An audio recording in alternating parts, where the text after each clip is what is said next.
नमस्कार, आप देख रहे हैं इंडिया टीवी। आपके साथ मैं हूं मीनाक्षी जोशी। दोपहर के 1 बज रहे हैं। वक्त हो गया है कहानी कुर्सी की का। आज सबसे पहले बात होने जा रही है पश्चिम बंगाल की। पश्चिम बंगाल में चुनाव प्रचार जोर शोर से चल रहा है। सियासी दिग्गज वोटर्स के बीच अपनी बात पहुंचा रहे हैं, वोट अपील कर रहे हैं। आज ममता बनर्जी भवानीपुर में है, उनके भतीजे अभिषेक बैनर्जी साउथ 24 परगना में है, शुवेंदु अधिकारी नंदीग्राम में है। बंगाल में एफआईआर के बाद ये पहला चुनाव हो रहा है। क्या बीजेपी इस बार ममता बनर्जी को सत्ता से आउट कर सकती है? क्या बीजेपी ने वो स्ट्रैटेजी तैयार कर ली है? दरअसल ममता बनर्जी को बंगाल में हराना इतना आसान तो नहीं है। टीएमसी का बूथ और संगठन दोनों ही बहुत मजबूत है। ममता बनर्जी कई योजनाओं से पब्लिक तक डायरेक्ट पैसे ट्रांसफर कर रही हैं। ऐसे में ममता बनर्जी को टक्कर देना बीजेपी के लिए आसान तो नहीं होने जा रहा। बीजेपी के पास नरेंद्र मोदी का चेहरा है, हिंदुत्व की विचारधारा है, कैडर भी बंगाल में पहले से मजबूत हुआ है, वोट प्रतिशत भी पहले से बेहतर हुआ है।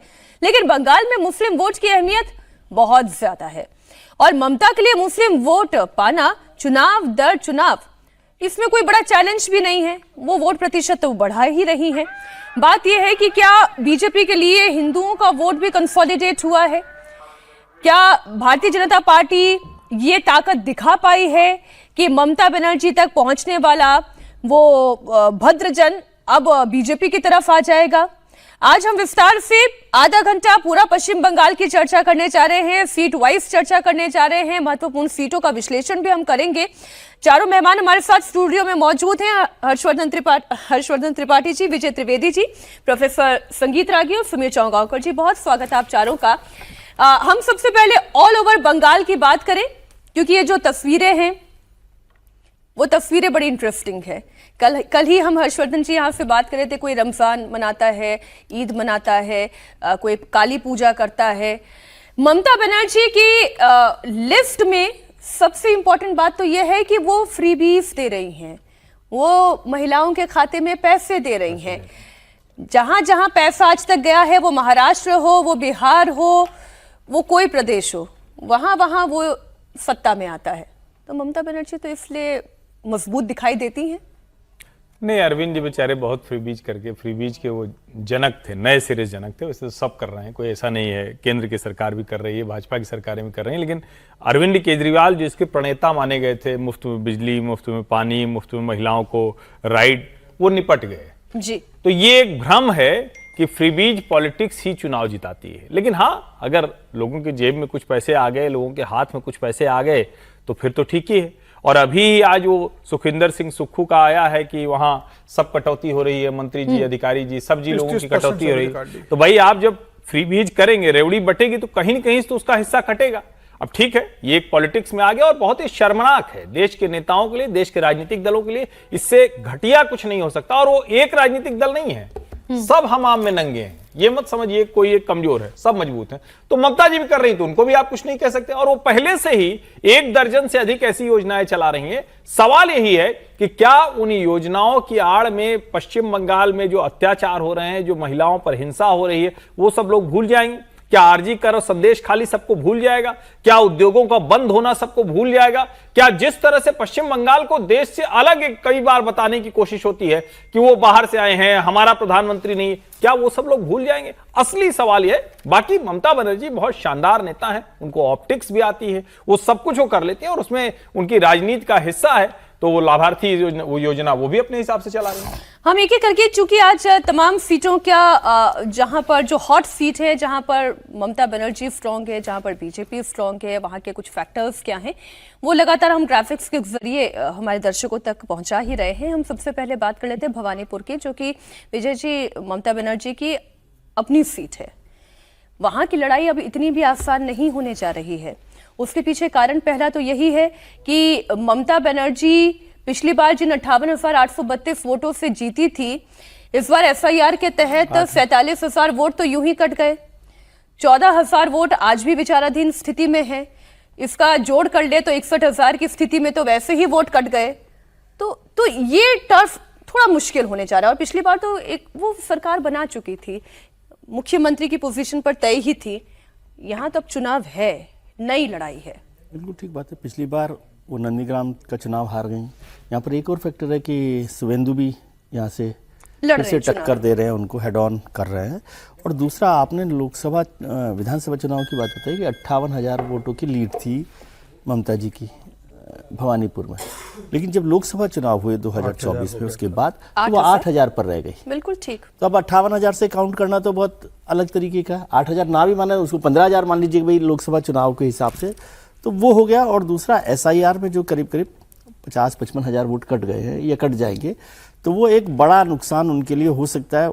और फिर शुभेंदु अधिकारी जिन्होंने पिछली बार हरा ही दिया था, तो नंदीग्राम में हराया, यहाँ पर हरा सकते हैं कि नहीं हरा सकते, ये लड़ाई होगी। तो इसलिए टफ जॉब है, टफ टास्क है ममता बनर्जी के लिए। लेकिन वो मुख्यमंत्री हैं, पार्टी की सबसे बड़ी लीडर है, और जो फ्रीबीज है उस पर वो लगातार बड़े तरीके से, बड़े नियोजित तरीके से कर रहे हैं काम। कम से कम ऐसा तो वो नहीं कर रही है कि जो फ्रीबीज को चुनाव से एक दिन पहले 10,000 रुपये नहीं डाल रही। नहीं, वो तो उन्होंने बहुत पहले ही, वो उन्होंने उसको बहुत नियोजित तरीके से ये सारा काम किया है, तो उसका फायदा तो हो गई। अभी तक का हमारा रिकॉर्ड में ज़्यादातर जगहों पर ऐसा ही हुआ है कि जो फ्रीबीज है उसका फायदा सरकारों को बचाने में हुआ। अरविंद जी की भले ही बात कर ले, लेकिन अरविंद जी भी 20-25 सीटों पर आ गए उसके बाद भी। अब तो आ ही गए। हाँ, और अब तो बाहर भी आ गए। बाहर भी आ गए, तो वो बहुत सारे कारण वहां पर रहे थे। हाँ, लेकिन फ्रीबीज एक बड़ी मदद करते, कितना करेगा नहीं करेगा वो अलग है, लेकिन फ्रीबीज बड़ी मदद करता है। और जो उनके वोट अपील है वो कोई कमजोर अपील नहीं है। बिल्कुल बिल्कुल अपील कमजोर नहीं है, ना उनकी कोई पॉपुलैरिटी की कमी है। शुरुआत में ही हमने कहा कि उनका बूथ बड़ा मजबूत है, संगठन बड़ा ही आक्रामक है, और उतनी ही आक्रामक तो खुद ममता बनर्जी भी है। गेम प्लान की हम बात कर ले, और बात भवानीपुर के बाद हम नंदीग्राम की भी कर ले। एक और हॉट सीट संगीत रागी जी, और ये वो हॉट सीट है जहां पर पहले ही शुभेंदु अधिकारी अपने आप को 21 साबित कर चुके हैं पिछले चुनाव में, और उनका होम टर्फ भी है, अधिकारी फैमिली का होम टर्फ है जी। तो नंदीग्राम की लड़ाई कितनी मुश्किल होने जा रही है, यहाँ पर टीएमसी का गेम प्लान क्या होगा? देखिए, टीएमसी ने गेम प्लान ये किया है कि शुभेंदु अधिकारी के बहुत ही एक क्लोज व्यक्ति को, जो उनके साथ पिछले चुनाव में साथ साथ थे और उससे पहले भी बहुत साथ साथ रहे हैं, उन्हीं को टीएमसी से टिकट दे दिया है। अब ये कितना असर पड़ता है, क्या व्यक्ति के अनुसार वहाँ पर होगा, वो कितना इस पर, चूंकि जब साथ साथ काम किए हैं तो शुभेंदु अधिकारी के सारे स्ट्रेटजी क्या क्या वीकनेसेस है ये सब भी जानते होंगे। लेकिन मोटा मोटी चुनाव में बहुत ज़्यादा मुझे नहीं लगता है कि शुभेंदु अधिकारी को यहाँ पर खतरा होने जा रहा है, क्योंकि यदि हम रिलीजियस डेमोग्राफी को देखें तो यहाँ पर करीब 71-72% जो है वो, 70-71% जो है वो हिंदू है, और 25 से 30% के आसपास की मुस्लिम आबादी है जी। यहाँ पर भी पिछली बार यदि ओवरऑल हम बंगाल को देखते हैं तो करीब 60 लाख के आसपास वोटों का दोनों में के बीच में अंतर था। अभी 60 लाख तो वोट कटे ही कटे हैं, 60 लेकिन 65 लाख के आसपास जो है वो अभी प्रश्नवाचक चिन्ह में भी थे। अब उसमें से यहाँ पर जो है वो इस कॉन्स्टिट्यूएंसी के अंदर मुस्लिम वोट कितने उसमें से निकले हैं, निकाले जाएंगे मुझे नहीं मालूम है, लेकिन मुझे लगता है कि यहाँ पर उनको दिक्कत नहीं होने वाली है नंदीग्राम के में। ओवरऑल जो बात कही जा रही है कि भाई जो फ्रीबीज हुआ है, मुझे लगता है कि इसका फायदा ममता बनर्जी को है, क्योंकि ये सब तमाम बातें जो है वो, चाहे वो लड़की के साथ मेडिकल डॉक्टर के साथ आर्जिकर मेडिकल कॉलेज का जो बलात्कार का मामला हुआ, या फिर जो है वो संदेश खाली का मामला हुआ, या बाकी घटनाएं जो घटी हैं, इसका असर तो है बंगाल में। लेकिन इस बात, एक जो सबसे बड़ी बात निकल करके आई है जिसका मुझे लगता है कि मुझे जिक्र करना चाहिए, बंगाल के चुनाव में जिसे कहते हैं बीएसएफ, सीआरपीएफ, जिसको पैरामिलिट्री फोर्सेस, उनकी भूमिका क्या होने वाली है। और भारत सरकार एक जो बिल ला रही है जो मुझे लगता है सोमवार को लाने वाली है शायद वो, और उसमें आईपीएस एसोसिएशन और जो पैरामिलिट्री फोर्सेस हैं इनके बीच में बड़ा एक ये चल रहा है, एक ढंग से युद्ध चल रहा है। और पैरामिलिट्री के फोर्सेस बहुत नाराज हैं इस बात से कि हमारे कैडर को जो बॉसिज्म है वो आईपीएस करता है, इस बात से नाराज हैं। और उनका कहता है भाई देखिए हम आपके लिए काम करते हैं, जो राज्य की पुलिस है वो तो तृणमूल कांग्रेस की है, काम करती ही करती है, हम आपके लिए होते हैं, हमारे लिए क्या है। तो मुझे देखना यह दिलचस्प होगा कि वो कितनी प्रतिबद्धता से फ्री एंड फेयर इलेक्शन कराने में बीएसएफ या जो पैरामिलिट्री फोर्सेस हैं, सीआरपीएफ के जवान वहां पर लगे हुए हैं, वो कितना सरकार के साथ खड़े होते हैं, यानी सरकार मतलब चुनाव आयोग को कितना सहयोग कर पाते ये सर आपने ये बड़ा इंपॉर्टेंट आपने एक पहलू रखा। और मैं चूंकि सीट वाइज बात कर रही हूँ समीर जी, तो एक सीट और बहुत इंटरेस्टिंग है, वो मुर्शिदाबाद की सीट है। महीना 2 महीना तक लगातार चर्चा में रहने वाली सीट मुर्शिदाबाद की सीट है, जहां पर 66% से अधिक मुस्लिम आबादी है। और वो क्यों चर्चा में रही हमारे दर्शक भी जानते हैं। वहां पर क्या कोई बड़ा खेल होने जा रहा है क्या? जिस तरह से हुमायूं कबीर ने वहां पर अपनी ताकत दिखाई, क्या ममता बनर्जी कोई सेंधमारी कर पाएंगी या वो सिक्योर्ड है? वो ये जानते हैं हुमायूं कबीर से ममता बनर्जी ये सीट नहीं छीन सकती। और फिर बात केवल मुर्शिदाबाद की नहीं होगी, फिर उसके आसपास के जितने मुस्लिम बहुल इलाके हैं वहां तक मैसेजिंग होगी।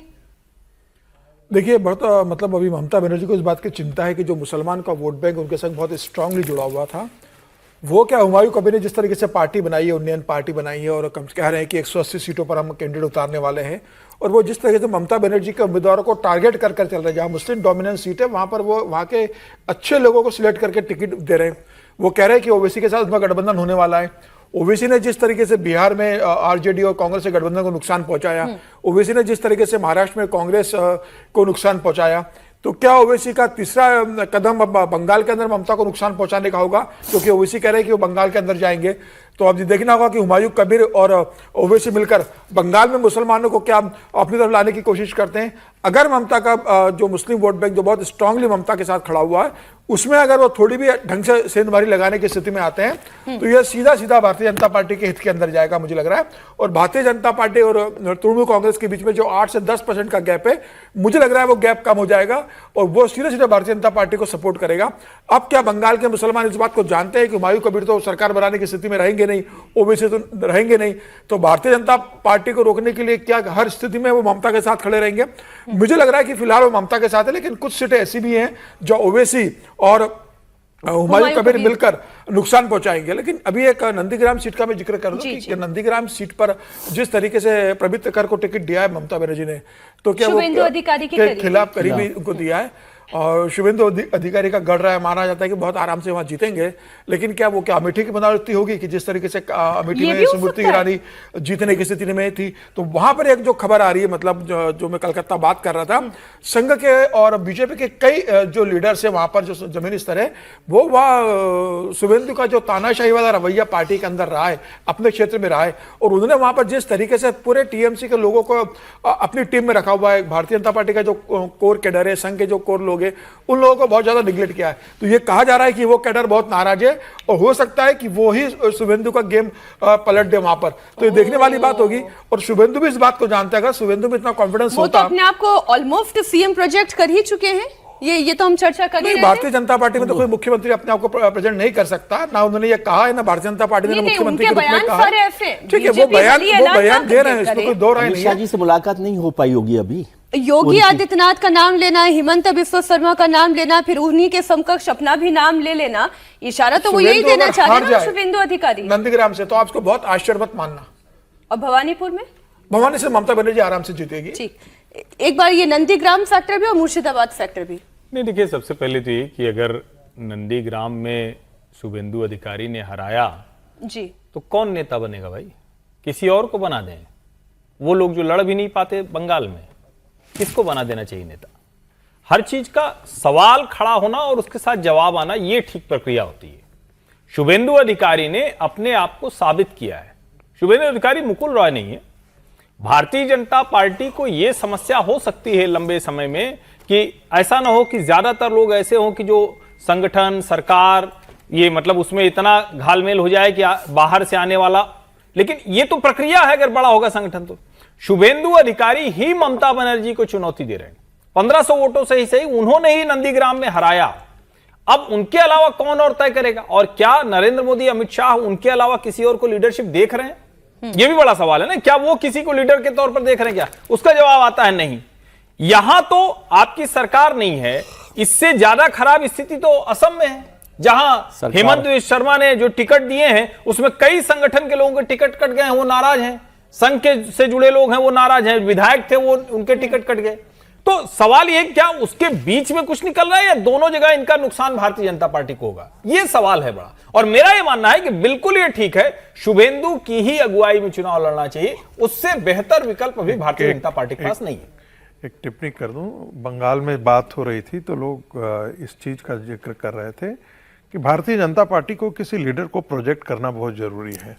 जैसे हम यहाँ पर दिल्ली चुनाव के बारे में बात कर रहे थे तो बार बार एक पूछा जा रहा था कि भाई आपका अरविंद केजरीवाल के सामने कौन है? तो भारतीय जनता पार्टी ने, चूंकि जब बहुत सारे नेता हो जाते हैं एक पार्टी के अंदर तो वो एक दूसरे को ही काटना शुरू कर देते हैं और फिर जो संगठन की दुर्दशा होती है वो देखने लायक होती है। भारतीय जनता पार्टी में और कहीं भी देखेंगे, राजस्थान के अंदर भैरव सिंह शेखावत जब एक छत्र नेता थे तो भारतीय जनता पार्टी पे अच्छा परफॉर्मेंस करती थी। जहां पर आप एक एक एक प्रदेश के अंदर पैरेलल कई लीडरशिप खड़ा हो जाते हैं तो वो अपने में ही निपटाने में वो पार्टी को निपटा डालते हैं। तो आपको कहीं ना कहीं ये तय करना पड़ेगा, जैसे आसाम के अंदर आपने तय किया वैसे ही आपने जो है वो बंगाल के अंदर आप तय करें कि भाई शुभेंदु से ज्यादा किसने लड़ाई लड़ी है। आप राहुल सिन्हा का जिक्र कर सकते हैं, बाकी लोगों का जिक्र कर सकते हैं, ऐसा नहीं है, उनके क्रिटिक हैं, बहुत सारे लोग उनके क्रिटिक हैं शुभेंदु अधिकारी के। लेकिन यह भी सच्चाई एक है कि ममता बनर्जी से जो सड़क की लड़ाई कह रहे हैं उसका नेतृत्व उन्होंने किया है। और दो जगह से यदि पार्टी उनको चुनाव लड़ने दे रही है तो एक तरीके से भारतीय जनता पार्टी ने इस तरफ इशारा कर दिया है। मतलब ऐसा नहीं कि 2021 में अगर शुभेंदु भारतीय जनता पार्टी में आते हैं तो उन्होंने ही लड़ाई लड़ी। भारतीय जनता पार्टी तो लगातार 2003 से दिलीप घोष का नाम ही नहीं ले रहे, जैसे कभी लड़ते हुए दिखाई ही नहीं दिए वो। तो ऐसा नहीं कि 6 साल में आके शुभेंदु ने वहां भारतीय जनता पार्टी का संगठन और संघों को एकजुट करके लड़ाई की तैयारी की है। जमीनी स्तर पर 2014 से भारतीय जनता पार्टी वहां काम कर रही है, संघ जमीनी स्तर पर काम कर रहा है। दिलीप घोष ने काम किया, तमाम पूरे भारतीय जनता पार्टी के नेताओं ने काम किया। अब ठीक है कि शुभेंदु अधिकारी जिस तरीके से लड़ाई लड़कर आए, जिस मानसिकता से वो आए कि भ्रष्ट है, करप्ट है, दल बदलू है, वो सारे नेता बनने के गुण उसके अंदर मौजूद है। अगर उनमें आप ये योग्यता देखते हो जो आपने हेमंत बिश्व शर्मा में देखी कि जो महान भ्रष्ट होगा वो आपका चेहरा बनेगा, तो आप शुभेंदु को बंगाल में बना सकते हो। अगर भ्रष्टाचार ही आपकी प्राथमिकता है, दल बदलू ही आपकी प्राथमिकता है, अपने ही कैडर को, अपने ही स्वयंसेवकों को नजरअंदाज करने की आपकी प्राथमिकता है, टीएमसी से आए लोगों को ही महत्व देने की आपकी प्राथमिकता है, तो शुभेंदु अधिकारी का आपका चेहरा बन सकता है, जैसे असम में हेमंत बिश्व शर्मा बन गए। नहीं,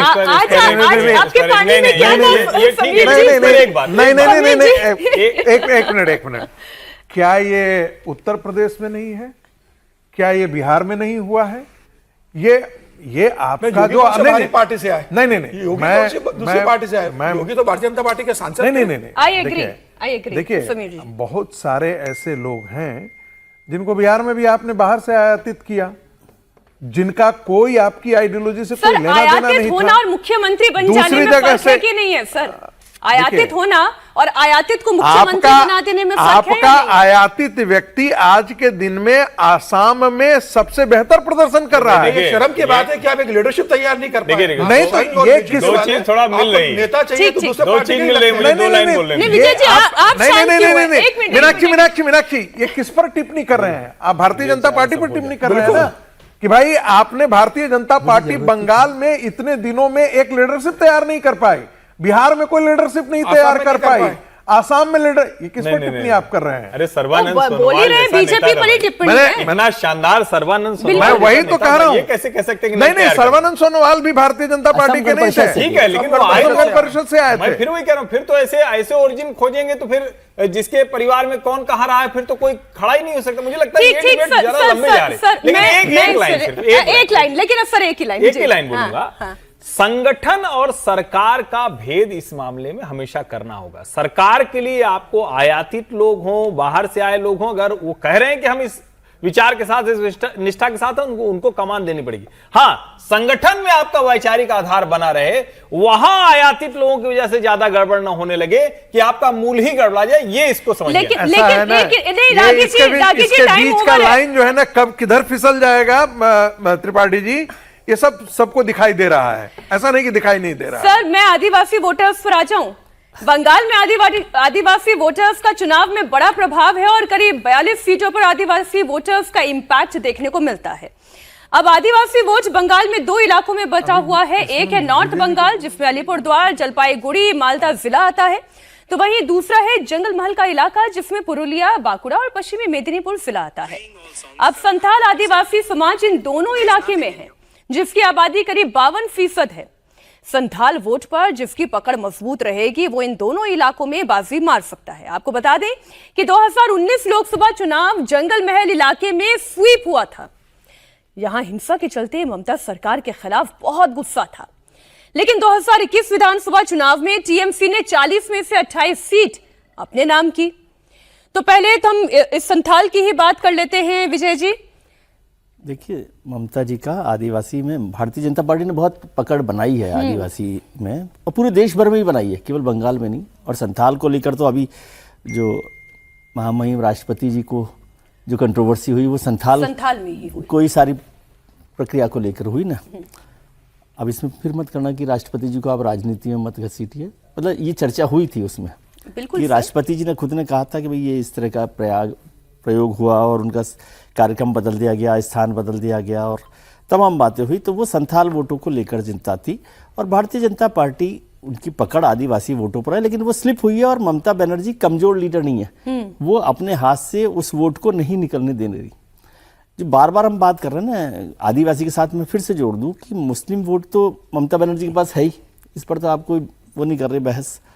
लेकिन जो हिंदू वोट है उस पर भी उनकी अच्छी खासी पकड़ है, उसमें से भी वोट को बीजेपी को निकालना थोड़ा सा मुश्किल हो रहा है। जो बीजेपी के पास आ गया वो आ गया है, लेकिन जो अभी 8-9% वोट का डिफरेंस आ गया वो रुक गया, वो रुका हुआ है, लेकिन अभी 8-9% का डिफरेंस है। तो वो 8-9% कैसे भारतीय जनता पार्टी निकाले, ये सारी एक्सरसाइज हो रही है। और ममता जी मुसलमानों पर नहीं कर रही है, मुसलमानों का तो उनके पास है ही, वो तो 70-80% वोट है, वो निश्चिंत है, वो निश्चिंत है। वो हिंदू वोट को पकड़ रही है। जो जगन्नाथ मंदिर की बात हुई, जो प्रसादम की बात हुई, जो रामलीलाओं को पैसा देने की बात हुई, जो पुजारियों को पैसा देने की बात हुई, तो वो समझ रही है कि वो जो 10% का वोट है उसमें से कोई स्लिप ना हो, जो मार्जिन बना हुआ है। असली लड़ाई वो है, उनको कोई मुस्लिम वोटों की चिंता नहीं है। हम भले ही फोटो दिखाते रहे कि वो ईद पर वहां गई हैं, नहीं जाती तब भी कोई फर्क नहीं पड़ रहा था। शुभेंदु अधिकारी को तो वोट दे नहीं देते, तो मसला वो है। और शुभेंदु अधिकारी के लिए जो समीर जी ने कहा वो सब ठीक हो सकता है, लेकिन क्या आपका लक्ष्य क्या है? सरकार का, भारतीय जनता पार्टी का लक्ष्य है कि सरकार बनाना, तो और उसके लिए एक मजबूत लीडर के तौर पर किसी को निकालना, वो शुभेंदु अधिकारी ने प्रूव किया पिछले चुनाव में भी। बस एक लाइन सिर्फ जोड़ूंगा सर, आदिवासी, मैं बस एक लाइन सिर्फ जोड़ूंगा। ममता बनर्जी को हटाने के लिए छल बल जो साम दाम दंड भेद कुछ भी हो, बाहर से लाना पड़े, कुछ भी हो, ममता बनर्जी के लिए हटाना देश के लिए बहुत जरूरी है, सनातन के लिए बहुत जरूरी है। हम यदि अपनी सभ्यता और संस्कृति को और इस्लामिस्टों से यदि बंगाल को बचाना चाहते हैं तो ममता बनर्जी को उखाड़ करके हिंदुओं को फेंक देना चाहिए, नहीं तो उनको वही दुर्दशा होगी जो कश्मीर के अंदर कश्मीरी पंडितों की हुई थी। देश बचाने के लिए ममता को बाहर निकालना बहुत जरूरी है। और उसमें चाहे वो आयातित हो या के, जैसे भगवान कृष्ण ने सबको मरवाया, छल बल सब चीज, क्योंकि धर्म की प्रतिष्ठा के लिए वो आवश्यक है, सनातन की प्रतिष्ठा के लिए और सनातन को बचाने के लिए ममता बनर्जी का राजनीतिक संहार आवश्यक है। मैं कोई आइडियोलॉजिकल यहाँ पे चर्चा के लिए नहीं जाना चाह रही थी, मैं सिर्फ ये जानना चाह रही हूँ कि आदिवासी वोट किसके साथ खड़ा दिखाई दे रहा है हर्षवर्धन जी? वो जो अभी विजय जी कह रहे हैं कि 9%, 7 से 9% तक का अंतर जो है वो बीजेपी कैसे पाट पाएगी, जब लक्ष्मी भंडार स्कीम, जब स्वास्थ्य साथी स्कीम, जब युवा साथी स्कीम काम करेगी जमीन पर, तो आदिवासी वोटर कहां जाएगा? नहीं, उन स्कीम्स के काम करते हुए भारतीय जनता पार्टी 3 से 77 पहुंच गई। उन स्कीम्स के काम करते हुए भी 28% मत बढ़ गया, ये सामान्य बात नहीं है। और बार बार मैं ये कहता हूं, ये तो कांग्रेस और कम्युनिस्ट पूरी तरह से खत्म हो गए, नहीं तो अगर ट्रायंगुलर फाइट होती तो ममता जी कहां खड़ी होती, इसका अनुमान लगाना कठिन है। और मैं एक बात जरूर, चूंकि कई बार चर्चा होती है योगेश्वर कृष्ण की, अरे भाई हमारे मर्यादा पुरुषोत्तम राम को भी लगा बाली को मारना है तो पीछे छिप के भी मारा भाई, जो अधर्मी है, अन्यायी है, पाप। मैं वैसे कह रहा हूं, किसी के ऊपर नहीं कह रहा हूं, लेकिन मारना ही पड़ेगा। रावण को भी नाभि में पता चला तभी न मारा।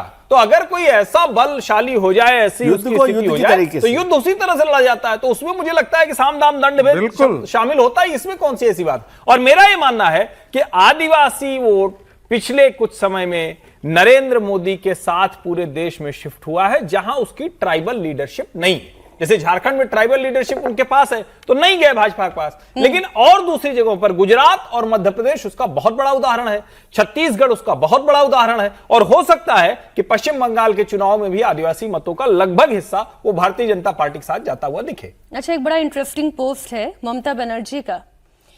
वो बिहार दिवस के शुभ अवसर पर बिहार के और बिहार से जुड़े हुए सभी साथियों को, भाइयों और बहनों को शुभकामनाएं दे रही हैं। आप जानते हैं बिहारियों से घृणा करती हैं। आप जानते हैं क्यों दे रही हैं ममता बनर्जी ये शुभकामनाएं? क्योंकि चुनाव है, बिहारी बहुत हैं, और भवानीपुर में ही जिस 40% बाहरी हिंदुओं की वो बात करती है, बाहरी बंगालियों की बात करती हैं, उसमें से भी बहुतायत बिहारी हैं। अब बंगाल से निकलकर बिहार की आ रही है। नीतीश कुमार अब राज्यसभा पहुंच गए हैं। नीतीश अब दिल्ली की राजनीति करेंगे। तो सवाल यह है कि बिहार के सीएम की कुर्सी किसके पास होगी? अब तक नीतीश ने सीएम पद छोड़ा नहीं है। कहा जा रहा है कि नीतीश पहले एमएलसी पद छोड़ेंगे, यानी कि विधान परिषद की सदस्यता से इस्तीफा देंगे। इसके बाद जब औपचारिक रूप से वो राज्यसभा के सदस्य बन जाएंगे तो वो सीएम पद छोड़ेंगे। इसके बाद बिहार को नया सीएम मिलेगा। सूत्रों के मुताबिक बिहार में बीजेपी का सीएम बनेगा और 2 डिप्टी सीएम जेडीयू कोटे से होंगे। निशांत कुमार को भी डिप्टी सीएम का पद मिल सकता है, ऐसी संभावनाएं हैं। तो पहले निशांत कुमार पर ही हम बात करें। वरिष्ठों से मुलाकात की तस्वीरें तो खैर आपके सामने हैं ही, और पिछले कई दिनों से अलग अलग क्लिप्स भी उनके सामने आ रहे हैं, कहीं वो निशांची भी बने हुए हैं। लेकिन क्या डिप्टी सीएम के पद पर निशांत कुमार को बैठाया जाएगा? देखिए, ऐसी चर्चा है कि जो फार्मूला तय हुआ था कि यदि चीफ मिनिस्टर जेडीयू का होगा तो भारतीय जनता पार्टी के दो डिप्टी सीएम होंगे। यही बात जेडीयू की तरफ से की जा रही है कि यदि भारतीय जनता पार्टी का मुख्यमंत्री होता है तो 2 डिप्टी सीएम जो है, लेकिन एक फैक्शन उसमें यह भी कर रहा है कि सिर्फ एक ही डिप्टी सीएम हो, दूसरा डिप्टी सीएम जेडीयू से नहीं हो। और इसके पीछे मुझे लगता है कि उनका तर्क यह है कि आगे जो लीडरशिप प्रोजेक्ट किया जाए तो नीतीश जी के बेटे को ही प्रोजेक्ट किया जाए लीडरशिप के रूप में, बाकी कोई उनके पैरेलल कोई डिप्टी सीएम के रूप में खड़ा हो जाए ये न हो, इसकी संभावना खत्म कर दी जाए। इसलिए एक घड़ा जो है वो जेडीयू के अंदर इस बात का के लिए जिक्र कर रहा है कि भाई नीतीश जी के वारिस के तौर पर उनका बेटा ही नेतृत्व दे, कोई दूसरा डिप्टी सीएम न हो। दूसरा एक है कि विधानसभा के अंदर, विधानसभा अध्यक्ष और विधान परिषद के अंदर, तो उसमें है कि भारतीय जनता पार्टी यदि यहां पर विधानसभा अध्यक्ष रखती है तो फिर विधान परिषद के अंदर जो है वो जेडीयू का अध्यक्ष है। तो इस फॉर्मूले पर अभी बात चल रही है, लेकिन बात अभी बनती हुई दिख नहीं रही है। कहीं पर कोई निष्कर्ष अभी निकल नहीं पाया है। भारतीय जनता पार्टी के साथ दिक्कत क्या, अभी जो दिक्कत निकल करके आई है, कौन मुख्यमंत्री बनेगा, यह भी एक बड़ा असमंजस का खेल चल रहा है। किसे बनाया जाए, क्या सम्राट चौधरी को मुख्यमंत्री बनाया जाए? एक घड़ा ऐसा मान करके चलता है कि नित्यानंद राय को बनाना चाहिए। दूसरा खड़ा है जो कहता है कि नीतीश के जेडीयू कोटे के तरफ से लोग, जेडीयू चाहता है कि सम्राट चौधरी ही मुख्यमंत्री बने। भारतीय जनता पार्टी के कार्यकर्ताओं की इच्छा है कि जो भारतीय जनता पार्टी का जो मौलिक कार्यकर्ता रहा है या संगठन से जुड़ा हुआ रहता है, वो कोई भी हो, चाहे वो नित्यानंद राय हो या कोई और हो। विजय सिन्हा को इसलिए नहीं बनाया जाए, ये मुझे लगता है कि क्योंकि उसमें एक अपर कास्ट और ये वाला फैक्टर जो होगा वो मुझे लगता है कि महत्वपूर्ण हो जाएगा, इस पद से क्योंकि अपर कास्ट ये को दूर रखना चाहेंगे। इस अपर कास्ट को इस पद से वो दूर ही रखना चाहेंगे, क्योंकि फिर सामाजिक न्याय की राजनीति को लड़ने में भारतीय जनता पार्टी को कठिनाई होगी। तो कौन आता है, ये थोड़ा सा अभी बड़ा, ये जिसे कहते हैं ना, कोई जन्म कुंडली का विश्लेषण कर नहीं पाया है ठीक से अभी तक। अच्छा, लेकिन तारतम्य कितना है प्रधानमंत्री नरेंद्र मोदी में और नीतीश कुमार में, उसका एक उदाहरण मैं आपके सामने रख रही हूँ। एक पत्र जो प्रधानमंत्री नरेंद्र मोदी की ओर से नीतीश कुमार को लिखा गया और उन्होंने शुभकामनाएं दी, बधाई दी बिहार दिवस की, और इसके साथ ये भी बहुत लंबा वो पूरा पत्र है, उसका जो मजमून है वो आपके सामने है। प्रधानमंत्री नरेंद्र मोदी और नीतीश कुमार के बीच में ये अंडरस्टैंडिंग तो जबरदस्त है कि जो मैं चुनूंगा वो आपको पसंद होगा, जो आप चुन रहे हैं उसमें भी मेरी कोई असहमति नहीं होगी। तो इतना समझ में आता है, क्योंकि उसका जवाब देते हुए नीतीश कुमार ये कहते हैं कि मैं आदरणीय प्रधानमंत्री श्री नरेंद्र मोदी जी को बिहार दिवस के अवसर पर राज्य के प्रति स्नेहपूर्ण संदेश के लिए बिहार वासियों की तरफ से धन्यवाद प्रकट करता हूं। आपके मार्गदर्शन और सहयोग से बिहार के कर्मठ और प्रतिभाशाली लोग निश्चित रूप से बिहार को, राज्य को और देश को नई ऊंचाइयों तक ले जाएंगे। समीर जी, तो ये जो कोऑर्डिनेशन है इस वक्त दोनों के बीच में जो दिखाई देता है वो अद्भुत है। देखिए, लगता है ये राजनीतिक मजबूरी का कोऑर्डिनेशन है आज की तारीख में, वरना नीतीश कुमार और प्रधानमंत्री नरेंद्र मोदी के बीच राजनीतिक संघर्ष तो आपने देखा ही है कि किस तरीके से नीतीश कुमार ने पूरी भारतीय जनता पार्टी को घर पे लंच डिनर पे बुलाया और बाद में थाली खिसका ली थी। सर, दुख भरे दिन बीते रहे मतलब भैया। उसके बाद तमाम तरीके से नीतीश कुमार ने पार्टी बदली, और तब भारतीय जनता पार्टी की भी मजबूरी थी कि नीतीश कुमार के दोनों हाथों में लड्डू पे थे। वो जब चाहते थे भारतीय जनता पार्टी के पास सरकार बनाने की स्थिति में थे, वो जब चाहते लालू प्रसाद के सरकार बनाने की स्थिति में थे। इस 2025 के चुनाव में यह स्थिति उत्पन्न हो गई कि नीतीश कुमार अब इस स्थिति में नहीं है कि वो तेजस्वी के साथ सरकार बना सके, क्योंकि प्रदेश में भले ही वो उनके 84 के करीब एमएलए जीत कर आए होंगे, केंद्र के अंदर जिस तरीके से भले ही ये कहा जाता है कि नीतीश कुमार चंद्रबाबू नायडू के समर्थन से चल रही है, लल्लन सिंह ने और संजय झा ने जिस तरीके से भारतीय जनता पार्टी के लिए जबरदस्त बैटिंग करी है बिहार के अंदर बनाने के लिए और नीतीश कुमार को समझाने के लिए, अब नीतीश कुमार इस स्थिति में नहीं है। उनका स्वास्थ्य जिस तरीके से खराब हो गया, नीतीश कुमार भी जानते हैं कि अब मैं राजनीति में उस स्थिति में नहीं हूं कि भारतीय जनता पार्टी से लड़ सकूं।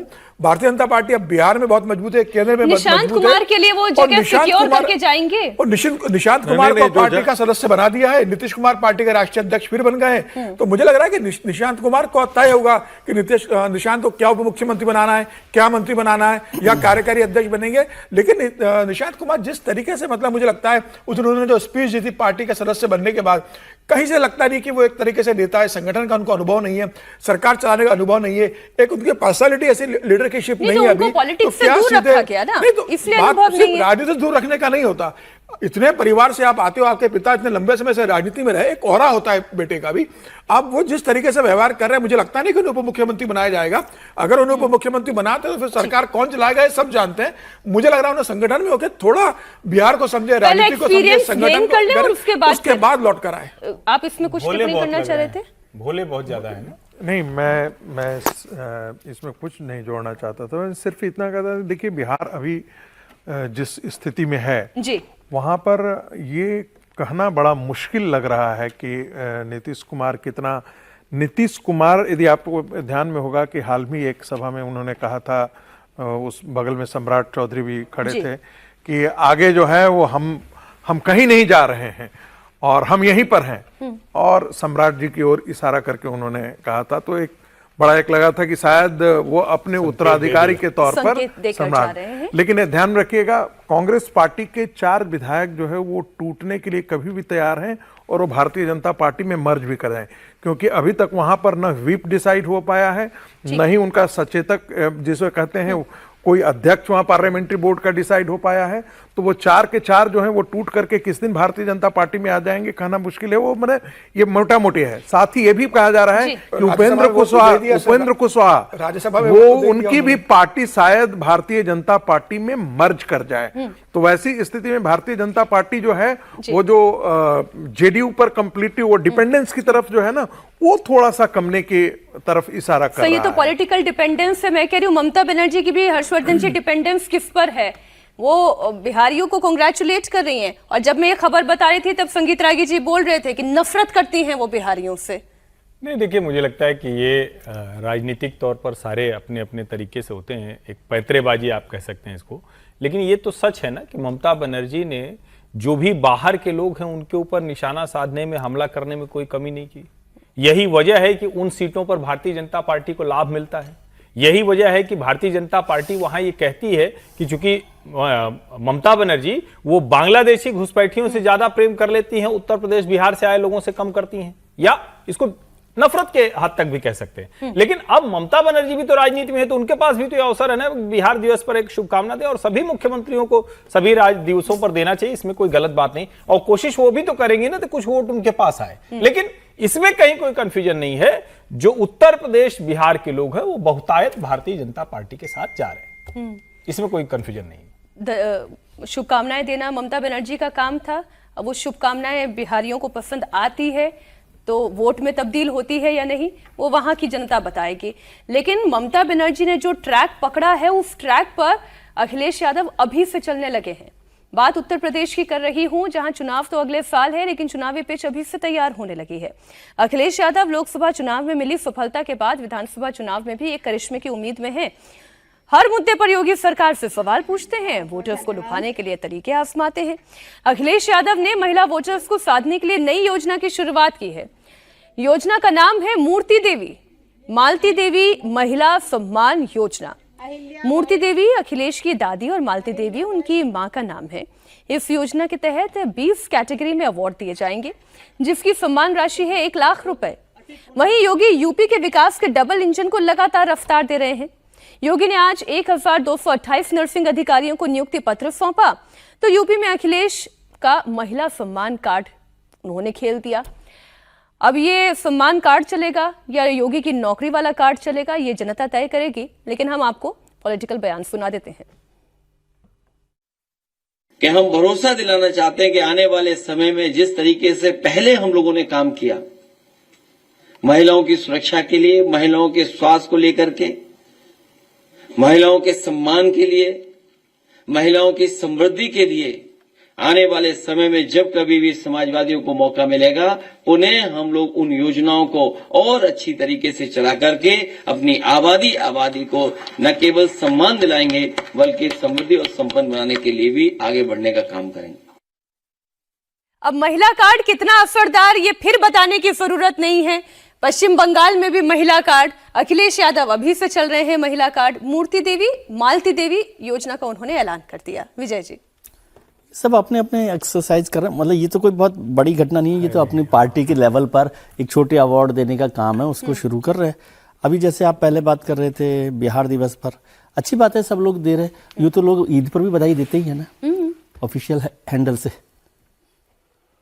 ठीक, तो बिहार से भी दे सकते हैं, बिहार दिवस पर भी दे सकते हैं, कोई इसमें आपत्ति वाली बात नहीं, अच्छी बात है। तो अच्छी बात है। ये कह रहे हैं कि भाई भाजपा के लोग भी तो ऑफिशियली ईद की बधाई देते हैं, यही कह रहे हैं ना। मैं भी समझ ही रही आती है के लिए उस बोल पर रहे थे, पीएम के लिए कि पीएम देते हैं, ईद पर बधाई भी देते हैं सब लोग, और अच्छी बात है, मैं समझता हूँ इसमें कोई बात नहीं। और कोई वोटर उससे ना मिले, हाँ नहीं, वोटर उससे कोई ट्वीट से तो बिहारी वोटर भी उनको देगा कि नहीं देगा, या मुसलमान देगा कि नहीं देगा, वो अलग है। लेकिन एक गुड जेस्चर है ना, मैं गुड जेस्चर को नेगेटिव जेस्चर के तौर पे नहीं देखता। नहीं सर, मैं तो आगे बढ़ गई। मैं ये कह रही हूँ कि ये महिला वोटर क्या समाजवादी पार्टी पर भरोसा करेगी?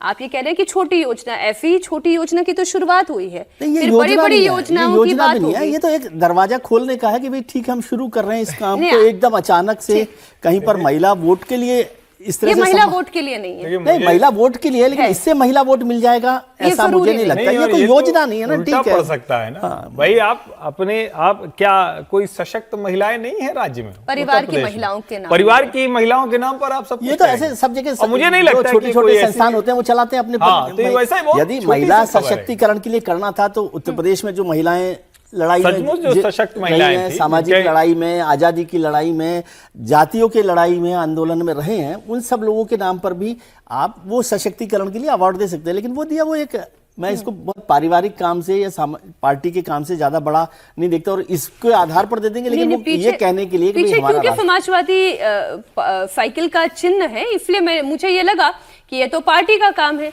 और पार्टी का काम तो चुनाव के लिए होता है। हाँ, ये बात भी ठीक है। रागी जी, मिलेगा वोट? मायावती के नाम से शुरू कर देते हैं। मायावती के नाम पे दलित वोट के लिए, दलित वोट के लिए। हाँ ठीक है, मायावती के नाम। मायावती जी भी सुन ले। रागे जी, देखिए, मुझे लगता है कि प्रतीकों के सहारे जो है वो राजनीति करने पर वो जो आउटपुट पार्टियां सोचती हैं वो होता नहीं है। जब चौधरी चरण सिंह को भारत रत्न दे दिया गया था तो स्टूडियो में कई ऐसे जाट नेता थे जो उन दिनों बातचीत में आते तो कहते थे, भाई साहब भारतीय जनता पार्टी ने तो राजस्थान, सब जीते। पश्चिमी उत्तर प्रदेश और ये पूरा हरियाणा एकदम मार लिया। अब समझ, आप ये मान करिए कि ये सारा विजय है। हमने नतीजा देखा, सब जगह देखा कि कैसे जाट वोटर, इसी के आधार पर तो धनखड़ जी को वहां पर लाया गया था। धनखड़ जी को क्या पर लाया गया था? धनखड़ जी ने मतलब खुल करके कहा कि हम जाट हैं।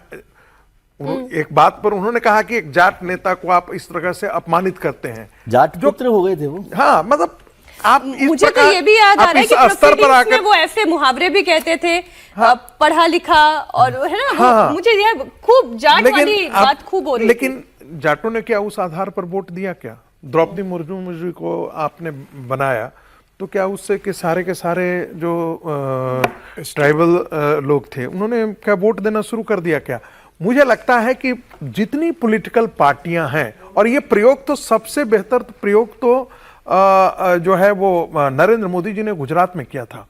सारे यंग लीडरशिप को खड़ा कर दिया था। उस समय के जितने मठाधीश थे गुजरात में और जातियों के मठाधीश थे, मैं कह सकता हूं कि पटेलों के तरफ से मठाधीश, नए नए नेता खड़ा कर दिए और वो इतने तेजस्वी निकले कि भारतीय जनता पार्टी का एक छत्र जिसको कहते हैं इनविंसिबल हो गए नरेंद्र मोदी।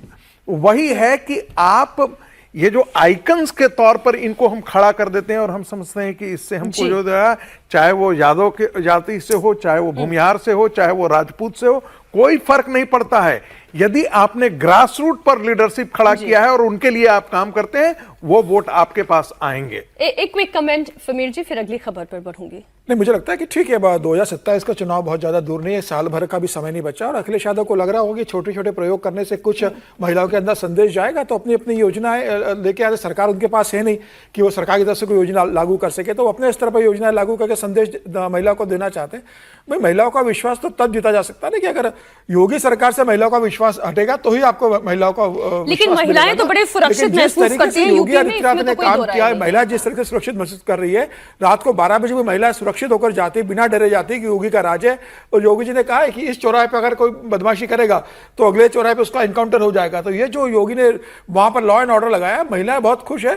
ठीक है, लेकिन चुनाव लड़ना है तो तमाम तरीके अपना जाते हैं, योजनाएं लागू की जाती है, इसमें कुछ नया नहीं, कोशिश कर रहे हैं।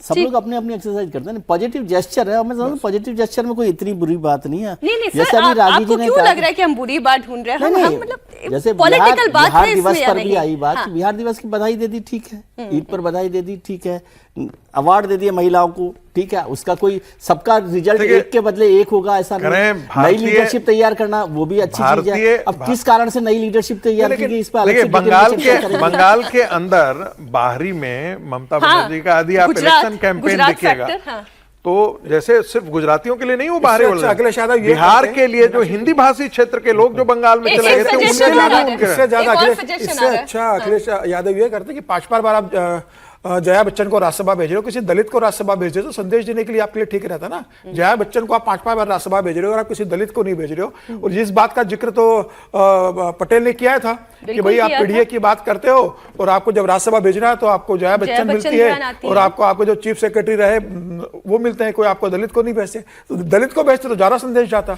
एक और खबर आपको दे दें, प्रधानमंत्री नरेंद्र मोदी के एक नए रिकॉर्ड से जुड़ी हुई ये खबर है। नरेंद्र मोदी भारत में सबसे लंबे समय तक सरकार के प्रमुख पद पर रहने वाले नेता बन गए हैं। गुजरात के मुख्यमंत्री और प्रधानमंत्री के तौर पर सरकार के प्रमुख के रूप में 8,931 दिन पूरे करने के साथ ही पीएम मोदी ने सिक्किम के पूर्व मुख्यमंत्री पवन कुमार चामलिंग के 8,930 दिनों के रिकॉर्ड को तोड़ा है। मोदी भारत के लगातार सबसे लंबे समय तक प्रधानमंत्री रहने वाले दूसरे पीएम भी हैं। मोदी इंदिरा गांधी के 4,077 दिनों का रिकॉर्ड तोड़ चुके हैं। इस पर एक छोटा छोटा रिएक्शन हम ले लेते हैं। सभी ने ट्वीट किया है, सरकार में जितने बड़े नेता हैं। हर्षवर्धन जी, शुरुआत आपसे। नहीं, मुझे लगता है ये तुलना ही ठीक नहीं है। ठीक है, सरकार है और मोदी जी की प्रशंसा के लिए सबको कहना है तो निकालें। नरेंद्र मोदी भारत के प्रधानमंत्री हैं, चामलिंग सिर्फ और सिर्फ मुख्यमंत्री थे। बिल्कुल, दोनों में कोई तुलना ही नहीं। मैं समझ नहीं पा रहा हूं कि कैसे ये, अगर इस बात की प्रशंसा हो रही है, नरेंद्र मोदी लगातार सत्ता में रहे, ऐसे कोई सत्ता में नहीं रहा, इसकी बात करनी चाहिए। नरेंद्र मोदी जिस तरह के रिकॉर्ड बना रहे उसके सामने ये तुलना करना ही मुझे गलत लगता है। जिसने भी ये रणनीति बनाई हो, जिसने भी ये स्ट्रेटजी बनाई हो, मुझे कतई ठीक नहीं लगता है। नरेंद्र मोदी इंटरनेशनल लेवल की एक स्टेट्समैनशिप की तरफ जा रहे हैं। रिकॉर्ड्स की कोई आवश्यकता ही नहीं है, उनकी इसकी चर्चा ही नहीं होनी चाहिए। इसकी चर्चा नहीं होनी चाहिए। मीनाक्षी, प्रधानमंत्री की तुलना आज दुनिया के वैश्विक बड़े बड़े नेताओं के साथ होती है। आप चामलिंग को लेकर के आते हैं, मुझे लगता है हर्षवर्धन जी सही कह रहे हैं, ये तुलना बिल्कुल नहीं होनी चाहिए। जिस बड़े प्रदेश को उन्होंने संभाला और जिस स्थिति में उन्होंने संभाला, जहां से वो लेकर के गुजरात को भारतीय जनता पार्टी भुज के भूकंप के बाद उन्होंने जो संभाला, बिल्कुल बिल्कुल। और आज जाकर के आप गुजरात देखिए कि आप गुजरात क्या होता है, वो आपको दिखाई देगा कि नरेंद्र मोदी ने कैसे उसमें परिवर्तन लाया। भारत को ही आप देख लिए, पूरे विकास के व्याकरण को उन्होंने बदल दिया है। पिछले 11 साल के अंदर आप देखेंगे, आप जो कुछ भी कहिए, छोटी छोटी बातों पर, नल से जल 70 साल पहले किसी ने क्यों नहीं सोचा था? शौचालय की बात किसी ने कभी शौचालय की बात किसी ने पहले की नहीं।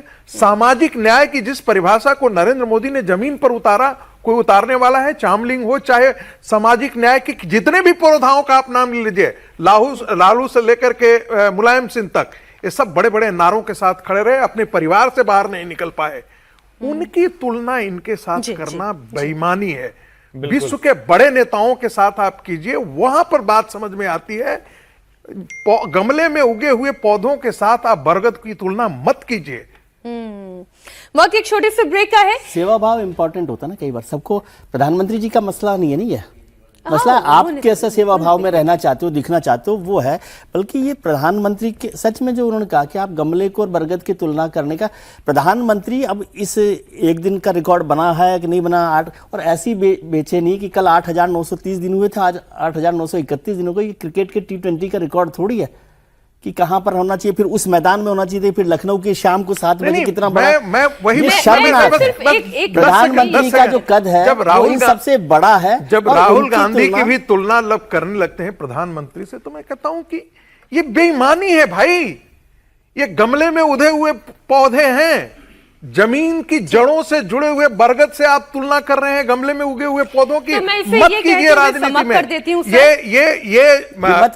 ये स्टूडियो में जुगाली करने के लिए ठीक है, पागुर करने के लिए ठीक है, लेकिन ये सच्चाई से बहुत दूर है। देखिए, सबसे बड़ा सत्य यह है कि इतना बड़ा पॉलिटिकल करियर है, इतनी बड़ी योजनाएं हैं, इतना बड़ा विजन है प्रधानमंत्री नरेंद्र मोदी का, जो 4 बार का सीएम, 3 बार का पीएम, और प्रधानमंत्री नरेंद्र मोदी अनस्टॉपेबल है, उसमें तो कोई कहने वाली बात नहीं है। तो इस तुलना को लेकर एक सामूहिक चर्चा का निष्कर्ष ये निकला कि वही जो बात अभी संगीत रागी जी ने कही कि बरगद की तुलना किसी पौधे से नहीं हो सकती। मिडिल ईस्ट में भयंकर गदर मचा हुआ है, मिसाइलों और बमों की बारिश से पूरे मध्य पूर्व में तबाही मची है। तो हॉर्मुज की जंग ने पूरी दुनिया को घुटनों पर ला दिया है। ट्रंप के लिए हॉर्मुज खुलवाना किसी पजल से कम नहीं है। अब उन्होंने ईरान को 48 घंटे का वक्त दिया है। उन्होंने कहा कि हॉर्मुज से हट जाओ वरना बहुत बड़ा हमला करेंगे। आज तक उनके हाथ किसने बांधे हुए थे? खैर, ईरान की एनर्जी फैसिलिटीज को तबाह कर देंगे, ऐसा डोनाल्ड ट्रंप कह रहे हैं। ईरान कौन सा चुप बैठा है, उसने पलटवार किया। उन्होंने कहा कि अगर ट्रंप हमारी एनर्जी फैसिलिटीज को टारगेट करेंगे तो अंजाम बहुत भयानक होगा। हम मिडिल ईस्ट में अमेरिकी कंपनीज को तबाह कर देंगे, आईटी कंपनीज पर मिसाइल बरसाएंगे। ईरान ने कहा कि पूरे रीजन में अमेरिका और उसके सहयोगियों पर इतनी मिसाइलें बरसाएंगे कि कभी वो भूल नहीं पाएंगे। तो एक स्टेटमेंट हमने आपके सामने रख दिया डोनाल्ड ट्रंप का। ये डोनाल्ड ट्रंप है विजय जी, जो एक पल कहते हैं कि जाओ जाकर अपना तेल बेच लो, तुम्हें 30 दिन की मोहलत देता हूं। एक पल ये कहते हैं कि तुम्हें 48 घंटे का अल्टीमेटम देता हूं, स्ट्रेट ऑफ हॉर्मुज खोल दो। डोनाल्ड ट्रंप एक तय कर लेना कि अल्टीमेटम देना चाह रहे हैं या छूट देना चाह रहे हैं। यही तो तय नहीं कर पा रहे हैं वो। आपकी बात सुनने देता है कर ली, इसलिए वो लगा। वो इस समय ऐसे दुविधा में फंस गए हैं, ऐसे मझधार में फंस गए कि जहाँ से निकलना उनके लिए मुश्किल हो रहा है। इस युद्ध को वो छोड़ नहीं सकते, खत्म करने की स्थिति में आए नहीं है। लेकिन ये सच है कि ईरान की तबाही उन्होंने बहुत बड़ी कर दी है। और अभी आप सीरियसली लीजिए, वो जो तेवर पिछले 3-4 दिन से दिखा रहे हैं, मैं कल परसों भी हम लोगों ने चर्चा की थी कि जो जापानी प्राइम मिनिस्टर है ना, जापानी प्राइम मिनिस्टर के सामने पर्ल हार्बर की चर्चा उन्होंने की, नागासाकी हिरोशिमा की चर्चा की, और आज फिर उन्होंने कहा कि जो एनर्जी फैसिलिटीज़ को हम तबाह कर देंगे। तो और पिछले 2 महीने में 6 महीने में यदि ट्रंप का बिहेवियर देखें तो उनकी बातों को सीरियसली लेना चाहिए आपको। नहीं, वो ये कह रहे हैं कि इतना बड़ा हमला करेंगे, पावर हाउस पर हमला करेंगे। मुझे लग रहा है कि वो वहां पहुंच गए। क्या हो सकता है? वो अब वहां पहुंच गए हैं, क्योंकि अब ये उनकी प्रतिष्ठा का सवाल आ गया कि ट्रंप बड़े नेता हैं कि नहीं दुनिया के। ये लड़ाई वहां पहुंच गई। ये लड़ाई Iran, Israel, Oman, Qatar, Bahrain, gas इस पर नहीं रही है, ये पहुंच गई है वहां। वैसे उनके इंटरेस्ट तो सारा का सारा तेल की लड़ाई है, लेकिन अब उनकी प्रतिष्ठा पर पहुंच गई है कि अब देश को, दुनिया को ये तय करना है कि ट्रंप दुनिया के सबसे बड़े नेता हैं कि नहीं है। इसके लिए वो कहीं तक भी जा सकते हैं। इस बात में मुझे आशंका नहीं लगती। मुझे एक छोटी सी बात है, इस बात का डर लग रहा है कि मैं फिर ये बोलूंगी कि क्या कोई न्यूक्लियर वॉर हो जाएगी, क्योंकि जिस तरह से नंताज पर पहले उन्होंने बंकर बस्टर बम दागे अमेरिका ने, और उसके पलटवार में ईरान भी डिमोना तक पहुंच गया, इजराइल में जहां पर उनके न्यूक्लियर प्लांट है। अब वहां पर अगर थोड़ा न्यूक्लियर रेडिएशन बाहर आ जाता, कितनी बड़ी त्रासदी होने जा रही है।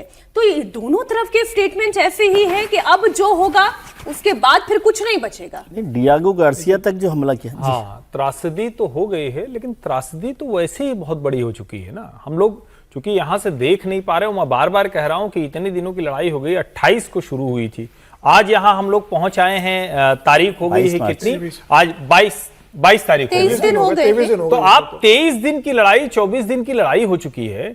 क्या तबाही हुई होगी उसकी आप कल्पना नहीं कर सकते। मुझे लगता है कि शायद अब ट्रंप मतलब उस जगह पर खड़े हैं, और कई बार हम लोग इसको समझिए, वो दूसरे कार्यकाल में है, उसके बाद कार्यकाल मिलना असंभव है।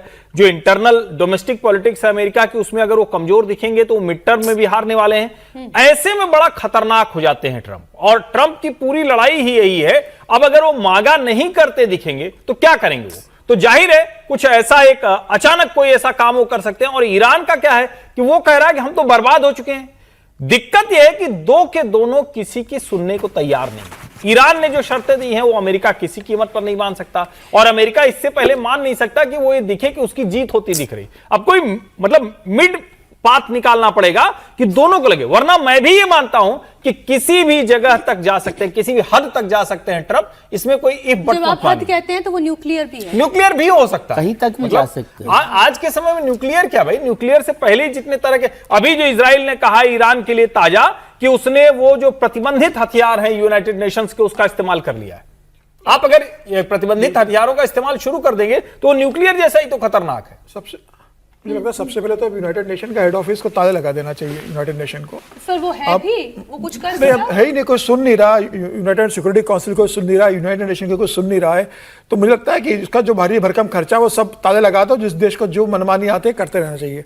ट्रंप ने कहा कि 48 घंटे में स्ट्रेट ऑफ हॉर्मुज को खाली नहीं किया तो हमला कर देंगे, उससे बड़े नुकसान ईरान को उठाना पड़ेगा। उस धमकी के बाद ईरान ने भी 4 मिसाइलें इजराइल के ऊपर फिर से भेज दी, और ईरान कह रहा है कि हम पूरी तरीके से लड़ने के लिए तैयार है, भले ही हमारे बड़े टॉप लीडर्स मारे गए, अभी भी हम इस स्थिति में है कि हम अमेरिका को के छक्के छोड़ा देंगे। तो मुझे लग रहा है कि अब दुनिया के तमाम बड़े देशों को इस मामले में हस्तक्षेप करना चाहिए कि लड़ाई कहाँ जाकर रुकेगी। पूरी दुनिया इस उथल पुथल से परेशान है। जिस तरीके से ट्रंप और इजराइल ने ईरान को बर्बाद कर दिया, ईरान ने जिस तरीके से अपनी दादागिरी दिखाने की कोशिश कर रहा है, आज स्ट्रेट ऑफ हॉर्मुज से पूरे दुनिया के लिए तेल आ रहा है, भारत परेशान हो रहा है, दुनिया के तमाम देश परेशान हो रहे हैं, और संकट आने वाले दिनों में बढ़ने वाला है। जितना युद्ध बढ़ेगा उतना संकट बढ़ेगा। अमेरिका की बड़ी इकोनॉमी है, बड़ी ताकत है, अमेरिका झेल जाएगा, लेकिन भारत और दूसरे जो देश है उनके लिए आने वाले समय में कितनी समस्या उत्पन्न होने वाली है। तो मुझे लगता है कि अब वक्त आ गया है कि भाई संवाद किया जाए, संघर्ष अपनी जगह संवाद से कोई रास्ता निकाला जाए। संवाद का कोई चैनल अभी तक ओपन होता दिखाई नहीं दे रहा है, क्योंकि ईरान ने तो पूरा टोटल शटडाउन कर रखा है। मुझे लगता है प्रधानमंत्री नरेंद्र मोदी को मुझे लगता है इनिशिएटिव लेना पड़ेगा। प्रधानमंत्री मोदी अगर आगे बढ़ के इस मामले में इनिशिएटिव लेंगे तो ही ईरान भी इस बात को सुनेगा और अमेरिका और इजराइल भी सुनेंगे। एक डोनाल्ड ट्रंप से जुड़ी हुई और खबर हम दर्शकों के सामने रखते हैं एफबीआई के पूर्व डायरेक्टर की मौत पर ट्रंप ने खुशी जताई है। आप हैरान होंगे, मैं भी चौंकी थी जब मैंने ये पोस्ट उनका पढ़ा था। ट्रंप ने रॉबर्ट म्यूलर की मौत पर खुशी जाहिर की और कहा कि उनकी मौत से मैं खुश हूं, अब वो बेगुनाह लोगों को तकलीफ नहीं पहुंचा पाएंगे। 81 साल के रॉबर्ट म्यूलर की मौत पर ट्रंप का ये बयान चर्चा का बड़ा विषय है। दरअसल ये वही म्यूलर थे जो ट्रंप के खिलाफ जांच कर रहे थे। 2016 के राष्ट्रपति चुनाव में रूस के रोल को लेकर भी ट्रंप से वो पूछताछ कर चुके हैं। इस केस में उन्होंने कई साक्ष्य भी जुटाए थे, ऐसा कहा जाता है। लेकिन सिटिंग अमेरिकी प्रेसिडेंट के खिलाफ कार्रवाई को अंजाम तक वो नहीं पहुंचा सके। ट्रंप का उनसे पंगा पुराना है, लेकिन हमारे यहाँ तो रागी जी ये कहते हैं कि ना दुश्मन भी हो, लेकिन अगर उसका देहांत तो हो जाए तो उसके सारे पाप जो हैं वो खत्म हो जाते हैं। हमारे यहाँ तो एक कहावत है, मरल पूत के बड़े बड़े आंख। यानी कोई मर जाता है, नहीं कहता उसकी आंखें कितनी बड़ी बड़ी थी, कितनी आंखें चमकती थी, तारीफ करते हैं यानी कि लोग उसकी प्रशंसा करते हैं। आपने देखा नहीं, अतीक अहमद मारा गया तो हमारे एक शंकराचार्य जी भी जो है उसके लिए कहने लगे, उनके भी हृदय में परिवर्तन आया, बोले कि उसको मार दिया गया। अतीक अहमद जैसे दुर्दांत आदमी के लिए आपने देखा नहीं कितने लोग सड़कों पर आकर के उसके जो अंतिम क्रिया में थे वो शामिल होने लगे, जैसे वो लगता हो नायक हो। मैं ये नहीं कह रहा हूँ, तंज नहीं कर रहा हूँ, ये हमारे यहाँ है, संवेदना निकल जाती है। बड़े दुर्दांत लोगों के लिए भी संवेदना हमारे यहाँ निकल जाती है। और इस प्रकार की वो बातें नहीं, एक किसी राष्ट्रपति को ये बात शोभा नहीं देती है, और वह भी मन में आप दबा करके रख लेते, बात समझ में आती है।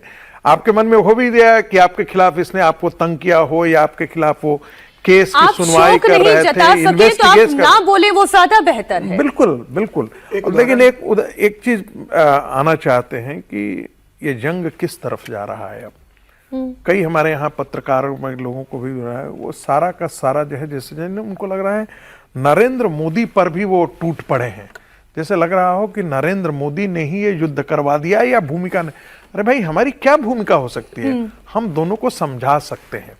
ट्रंप ने पुतिन को रोक लिया क्या, या रशिया को रोक लिया, या यूक्रेन को रोक लिया क्या? दोनों युद्ध में उलझे रहे तो उलझे ना।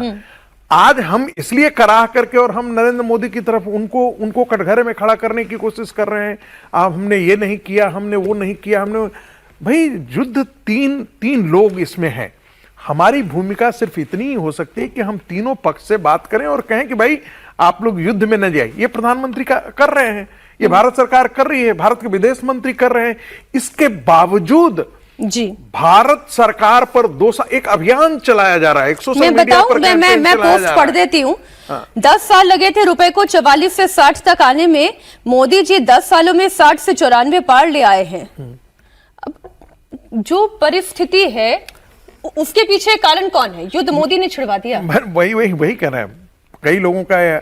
अब मैं तो देख रहा हूं बड़े बड़े राष्ट्रीय पार्टी, उनके प्रवक्ता, बड़े प्रवक्ता, आप चले गए, आप इजराइल क्यों चले? अरे भाई, प्रधानमंत्री की यात्रा कोई 5 दिन पहले तय होती है, उसकी यात्रा जो है वो महीनों पहले तय होती है।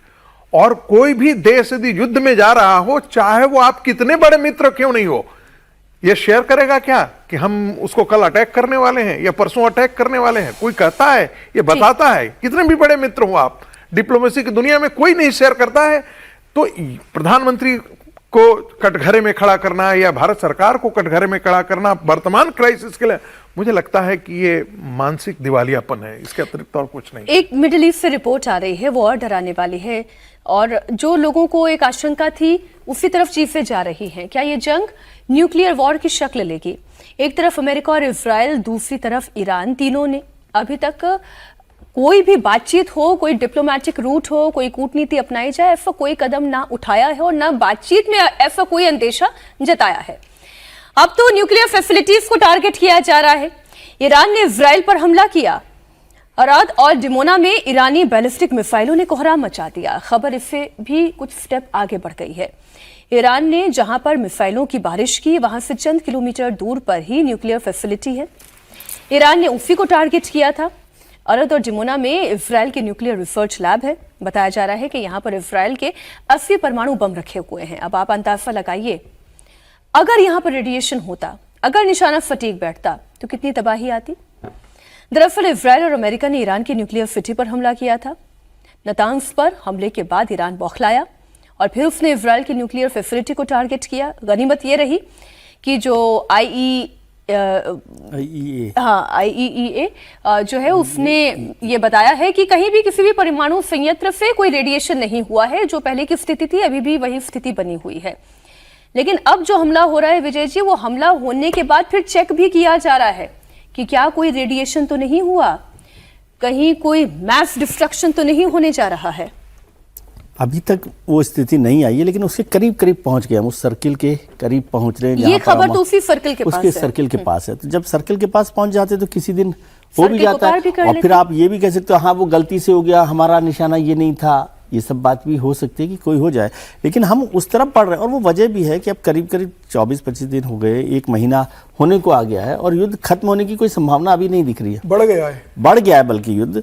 और ये जंग तो खत्म होने के लिए आप समझिए कि जिस दिन बातचीत शुरू होगी उसके बाद भी महीने, 2 महीने, 4 महीने लग जाए, कोई गारंटी नहीं है। ये नहीं है आप जो सोच रहे हैं कि भाई अभी तो बातचीत शुरू हो गई, तो बातचीत शुरू होने के बाद कल अगले दिन थोड़ी हो जाएगा। वो तो उसमें 6 महीने तो वहाँ यूक्रेन में आप देख रहे हैं बातचीत को लेकर क्या हुआ। तो ये जंग बढ़ रही है और न्यूक्लियर उसको लेकर, और अब किसी को कोई परवाह बची नहीं है, कोई कंट्रोल करने वाला नहीं है। जैसे अभी समीर जी ने भी जिक्र किया, यूएनएससी की भी बात हुई, यूनाइटेड नेशंस की बात हुई, तो वहाँ पर कोई देखने वाला ही नहीं है। तो सब अपने अपने हिसाब से कर रहे हैं और ताकत का खेल चल रहा है।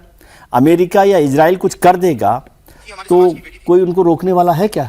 और ईरान उसके बदले के लिए कहीं पहुंच जाए तो उससे कोई पूछने वाला है ही नहीं। मतलब वो किसकी परवाह कर रहे हैं। तो दुनिया उस तरह से लगातार एक खतरनाक मोड़ पर पहुंच रही है।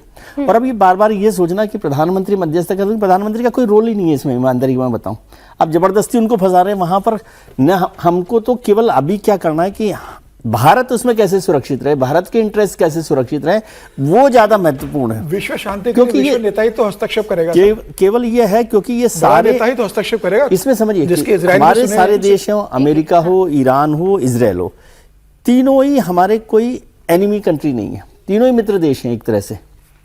किसी को प्रोफेसर साहब मित्रवत देश कहें वो सबसे, किसी के साथ हमारी स्ट्रेटेजिक पार्टनरशिप, मेरे मुंह से निकलने वाला था मित्र और मित्रवत वाली बात। तो किसी के साथ स्ट्रेटेजिक पार्टनरशिप है, किसी के साथ बिजनेस है, किसी के साथ ऑयल है, किसी के साथ और हमारा गैस का टैंकर आया ही अब अमेरिका से आया भारत पहुंचने। भारत अभी उस स्थिति में नहीं है और मध्यस्थता का दौर तब आता है जब कोई लोग इसके लिए तैयार हों। अभी तो ये लोग केवल विनाश के लिए तैयार दिखाई दे रहे हैं। तो वहां पर ये नहीं हो सकता कि भारत कोई इसमें मध्यस्थता की भूमिका निभाएगा। मतलब निभा सकता होगा, लेकिन आज वो समय नहीं आया है जब भारत इसमें कोई काम करे। भारत अपनी तरफ से काम कर रहा है। जैसे अभी प्रधानमंत्री ने 8 प्रमुखों से, राष्ट्र प्रमुखों से बात की है, तो वो उस स्तर पर कैसे किया जा सकता है, वो इनिशियल स्टेज। एक बात जो और इस खबर में चर्चा करने वाली है वो ये है कि आयरन डोम का लोहा पूरी दुनिया मानती है, लेकिन फिर भी ईरानी मिसाइलों के सामने आयरन डोम की नहीं चली। सवाल ये उठ रहा है और सोशल मीडिया को भी आप खोलकर देखिएगा तो सब ये चर्चा कर रहे हैं कि आखिर ऐसा कैसे हो गया कि आयरन डोम फेल हो गया। क्योंकि जहां पर न्यूक्लियर फैसिलिटी है, न्यूक्लियर फैसिलिटी के आसपास तो और ज्यादा सुरक्षा होगी। इसके बावजूद ईरान की मिसाइल वहां पर पहुंच गई, डेमोना पहुंच गई, अरद पहुंच गई। आयरन डोम को कैसे भेद पाने में ईरानियन मिसाइल कामयाब हुई है। तो क्या इसका मतलब ये है कि हर्षवर्धन जी कि अब वो इजराइल भी एग्जॉस्ट हो रहा है, उसका आयरन डोम, उसका सुरक्षा तंत्र एग्जॉस्ट हो रहा है? नहीं, देखिए सुरक्षा तंत्र तो पिछली बार भी एक्सपोज हुआ था जब एक दिन में एक साथ करीब 2000 मिसाइलें दागी थी ईरान ने। जब पिछला युद्ध हुआ था कुछ दिनों के लिए, जब B-2 बॉम्बर भी गया था, तब भी उनके कई शहरों पर, कई बिल्डिंग्स पर ऐसी स्थिति बनी थी। लेकिन फिर भी इजराइल का जो सुरक्षा चक्र है वो बहुत शानदार है। जिस तरह से हम ईरान में देख रहे हैं कि लगभग तबाही हो गई है, ब्लैकआउट हो जाता है, लगभग लोग बाहर नहीं निकल पा रहे हैं, इमारतें एकदम तबाह हो चुकी हैं। यहां ऐसा नहीं है, यहां उसके लोग अभ्यस्त हैं, उसकी पूरी तैयारी। हां, अभी जो हमला हुआ है उसमें जरूर 100 के आसपास लोग घायल हुए हैं। अभी जो इजराइल के प्रधानमंत्री हैं बेंजामिन नेतन्याहू, उनका जो बयान है कि ये सबसे ज्यादा खतरनाक रात रही हमारे लिए, तो वो दिखा रहा है कि मुश्किल तो थोड़ी उनकी बड़ी है। और किसी भी युद्ध में जब इतनी बड़ी लड़ाई होती है तो एक समय के बाद आप असेसमेंट चूकने लगते हैं, आपका अनुमान खत्म होने लगता है। पहले तो आप शुरू में सब कुछ आपको पता है, जब एक्टिव होते हैं, जब चारों तरफ से इस तरह के हमले होते हैं तो कई बार आप उसको मिस भी करते हैं। तो नुकसान इजराइल का भी हो रहा है, ऐसा नहीं हो रहा। लेकिन मैं ये नहीं मानता हूं उसका सुरक्षा चक्र भी पूरी तरह से खत्म हो गया है या कहें कि कमजोर पड़ गया है। दरअसल ईरान ने पूरी दुनिया को सरप्राइज दिया है। तेल अवीव के आसमान में ऐसी तस्वीरें नहीं देखी गई। अब मिसाइलों की बारिशें वहां पर हो रही है। ये तस्वीरें तेल अवीव की हैं। यहाँ पर ईरानी मिसाइलों को रोकने के लिए इजराइल के इंटरसेप्टर्स ने खूब मेहनत की, मगर कई मिसाइलें फिर भी रिहायशी इलाकों में आकर गिरी। कहीं पे मिसाइलें आके गिरी, कहीं पर डिब्रीज आकर गिरी और उससे तबाही आई है। डिमोना की तरह ही अराद में भी हमले से कितनी तबाही हुई उसकी एक तस्वीर सीसीटीवी में कैद हुई है। इसमें 2 महिलाएं आपको इस तस्वीर में दिखाई दे रही हैं, 2 पेट भी दिखाई दे रहे हैं। मिसाइल आकर गिरी तो उसके बाद पूरा इंफ्रास्ट्रक्चर अंदर से जो था, शीशे, लकड़ी का जो दरवाजा या वो सब टूट कर अंदर गिर गया। लेकिन बड़े दिलेर किस्मों के लोग हैं वहाँ के भी, फिर वहाँ से उठे और सोचिए खाना खाने के लिए बैठे हुए थे, डाइनिंग टेबल नजर आ रही है। इजराइल के अंदर जो है ना, पहले जो होता क्या कि शहर के अंदर बंकर बनाए हुए होते थे। अब उन लोगों ने जो नया अपार्टमेंट सिस्टम आया है, मुझे जानकारी में कहीं पढ़ रहा था और वहाँ के लोग बात भी कर रहे थे, अब अपार्टमेंट के ही अंदर आपको नीचे उतर करके जाना नहीं पड़ेगा। आपके घर में ही एक घर ऐसा बना दिया गया है जिसमें वो बंकर की तरह है, पूरा कंक्रीट से है और वो आप बंकर की तरह इस्तेमाल कर सकते हैं। फिर उनको बताया जाता है कि भाई यदि नहीं ऐसा हुआ तो आप सीढ़ियों पर जा करके, क्योंकि वो कंक्रीट की पूरी होती हैं, तो वहां पर आप सुरक्षित रहेंगे। इस तस्वीर में वही लग रहा है जैसे कि कोई सीढ़ी की तरफ या जो लोग वहां के बता रहे थे वो कहते हैं कि हमारे यहाँ जो हुआ है, ऐसा नहीं है कि इंटरसेप्ट करने के बाद डिब्रिस तो कहीं ना कहीं गिरेगा और कई जगह वो 5000 किलो जो है, 1000 किलो जो है वो वारहेड्स रखे हुए हैं, तो कहीं तो आकर के टकरा करके गिरेगा। वैसी स्थिति में यदि आपने अलार्म को फॉलो नहीं किया, सायरन को फॉलो नहीं किया, गवर्नमेंट के इंस्ट्रक्शंस जो आते हैं आपको फ्लैश करते हैं आपके मोबाइल पर, उसको फॉलो करके आप बंकर में नहीं आते हैं, तब जान माल की हानि होती है। नहीं तो कहा उन्होंने कि से हमारे यहाँ कुछ भी ऐसा नहीं हुआ है, 2% की हानि हुई है जी, आप कह सकते हैं। बाकी हम हर तरीके से सुरक्षित हैं, हमको कोई दिक्कत नहीं है और हम इसके लगभग अभ्यस्त हो चुके हैं कि ऐसा वार होता है तो हमको यही चीजें करनी है। लेकिन जो दूसरी तरफ जिसके बारे में हर्षवर्धन त्रिपाठी कर रहे हैं, ईरान को उन लोगों ने, आप सोच सकते हैं जहां 22,000 बॉम्बिंग किया गया हो, 22,000, अनुमान यह किया जाता है कि 22,000 से 24,000 के बीच में बॉम्बिंग की गई हो, उसके शहर कितने बर्बाद हुए होंगे, उसके इंफ्रास्ट्रक्चर कितने बर्बाद हो गए हैं। ईरान को खड़ा होने में, दोबारा खड़ा होने में 10 साल नहीं 20 साल लग जाएंगे आज की स्थिति में। बेशक वो दुनिया को परेशान किए हुए है और मैं कहता हूं भाई आप लड़िए ना, आप लड़ लीजिए, लेकिन दुनिया को आप उस युद्ध में झोंकना चाहते हैं, ठीक है, तो उसमें तो आज के दिन में ऐसा नहीं है। ईरान के प्रति बहुत हमदर्दी लोगों के बीच में रह गई हो, मुझे नहीं लगता है कि ईरान के प्रति हमदर्दी है। लोगों को अमेरिका से भी गुस्सा है कि भाई तुमने इस प्रकार की चीजें की हैं, लेकिन अब आकर के वो ईरान से भी गुस्सा आ रहा है कि भाई आप लड़ाई में हम सभी के अर्थव्यवस्था को आपने बर्बाद करके रख रखा है। यूक्रेन और वो दोनों लड़ रहे थे तो वो कम से कम इस स्थिति पर नहीं आ रहे थे कि तीसरे देश को यदि कोई रसद या सामान उनके चीजों को, कार्गो को हिट नहीं कर रहे थे। वो तेल पे 4 साल लग गए ना उस लड़ाई को, कोई नहीं हुआ। वही जब आप सबको लेकर आते हो तो सबका प्रेशर है कि ये नई तरह की वॉर स्ट्रेटेजी है। तो हमारे तो तेल का भी संकट है, हमारी गैस का भी संकट है, तो पूरी दुनिया सतर्क हो गई। ये हमारे घर तक पहुंचने वाला युद्ध है, इसलिए हमें परेशानी है, इसलिए हम पहले दिन से लेकर आज परेशान नहीं है, सारे लोग परेशान हैं। मैं फिर भी मैं इंडियन कॉन्टेक्स्ट में इसलिए बात कर रही हूँ, इस वक्त मैं अपने भारतीय दर्शकों को संबोधित करते हुए कह रही हूँ कि हाँ हमारे सामने परेशानी है, लेकिन क्या हम इस परेशानी में हाथ पर हाथ धरकर बैठे हैं? नहीं, हम इस जंग की परिस्थिति में भी अपनी ऊर्जा आपूर्ति के लिए लगातार बात कर रहे हैं और इसी की एक मिसाल आपके सामने रखने जा रही हूं। मिडिल ईस्ट में जंग में भारत में गैस और तेल का जो संकट खड़ा हुआ है उससे लड़ने के लिए केंद्र सरकार एक्शन मोड में है। उपभोक्ताओं की परेशानी को दूर करने के लिए हर जरूरी कदम उठाया जा रहा है। आज शाम प्रधानमंत्री मोदी ने सीनियर मिनिस्टर्स के साथ एक हाई लेवल मीटिंग बुलाई है। इसमें पेट्रोलियम, कच्चा तेल, बिजली, फर्टिलाइजर क्षेत्रों से जुड़े हुए हालात पर चर्चा होगी। साथ ही देश भर में डिस्ट्रीब्यूशन को लेकर भी बात की जाएगी। इस बीच एक बड़ी खबर और राहत की खबर यह भी है कि अमेरिका से भी एक गैस का टैंकर भारत की तरफ पहुंचने जा रहा है। ये भी तस्वीरें जो है हमारे दर्शकों के सामने बहुत जल्द आने जा रही है। फर्टिलाइजर के क्षेत्र में इसलिए चर्चा करनी बहुत जरूरी है कि फर्टिलाइजर को लेकर भी एक चिंता जरूर भारतीयों के मन में थी, क्योंकि यूरिया का भी की बहुत बड़ी खेप जो है वो बाहर से हमारे देश में 65% जी 65% जो है यूरिया बाहर से आता है, तो वो तो हमारी कृषि से भी जुड़ी हुई खबर है। तो ये सप्लाई, डिस्ट्रीब्यूशन, कमर्शियल गैस, घरेलू गैस, पीएनजी, एलपीजी, इन सब पर सरकार लगातार नजर बनाए हुए है और अपनी आपूर्ति को पूरा करने के लिए लगातार तत्पर है। ईरान के न्यूक्लियर अड्डों को तबाह होते देख पाकिस्तान का कलेजा कांप रहा है। पाकिस्तान को डर लग रहा है कि इजराइल का कहीं अगला टारगेट वो ना हो जाए और इसी टेंशन में पाकिस्तानी लीडर्स, जनरल्स, अफसर, उनके दिमाग की बत्ती गुल हो गई है। भारत में पाकिस्तान के पूर्व राजदूत अब्दुल बासित ने एक बयान देकर अपना डर दुनिया के सामने जाहिर कर दिया। अब्दुल बासित ने कहा कि अमेरिका और इजराइल अगर पाकिस्तान पर हमला करते हैं तो पाकिस्तान भारत के शहरों को निशाना बनाएगा। दिल्ली, मुंबई और भारत के दूसरे शहरों को वो टारगेट करेगा। एक चैनल को इंटरव्यू देने के दौरान अब्दुल बासित ने ये बेवकूफाना बातें कही हैं। आप भी जरा सुने। अगर अमेरिका ने पाकिस्तान पे कोई हमला कर दिया, हमारे तो अगर हमारे न्यूक्लियर रेंज में नहीं भी है अमेरिका, लेट्स से अगर हम खलीजी ममालिक में जो है उनके अड्डों तक भी नहीं पहुंच सकते या हम इसराइल पे भी हमला नहीं कर सकते, हमारे लिए क्या वाहिद रास्ता होगा आपके ख्याल में? इंडिया। हमने तो देखिए और कुछ नहीं करना। हमने तो अगर हमारी रेंज वहाँ ना भी हुई और अब हम पे कुछ किसी ने बुरी नज़र से देखा तो हमने तो बगैर सोचे समझे भारत पे, मुंबई पे अटैक कर देना है, न्यू दिल्ली पे कर देना है। हमने तो छोड़ना नहीं है। सही। हाँ, देखी जाएगी बाद में जो छोड़ना चाहिए भी नहीं।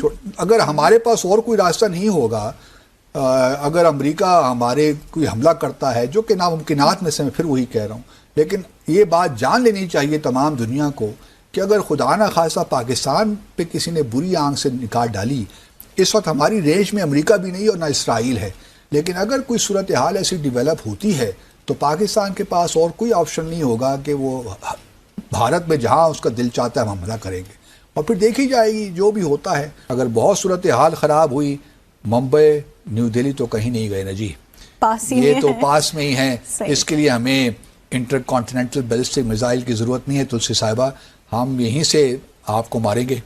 जितने भी आप एक मल्टीनेशनल्स हैं, अमेरिकन यहाँ पे काम कर रहे हैं, इसराइली काम कर रहे हैं, जितने भी लोग हैं, हम पहले भी मुजाहिरा पहले भी हम कर चुके हैं, तो फिर यहीं से इंशाल्लाह सारा काम हो।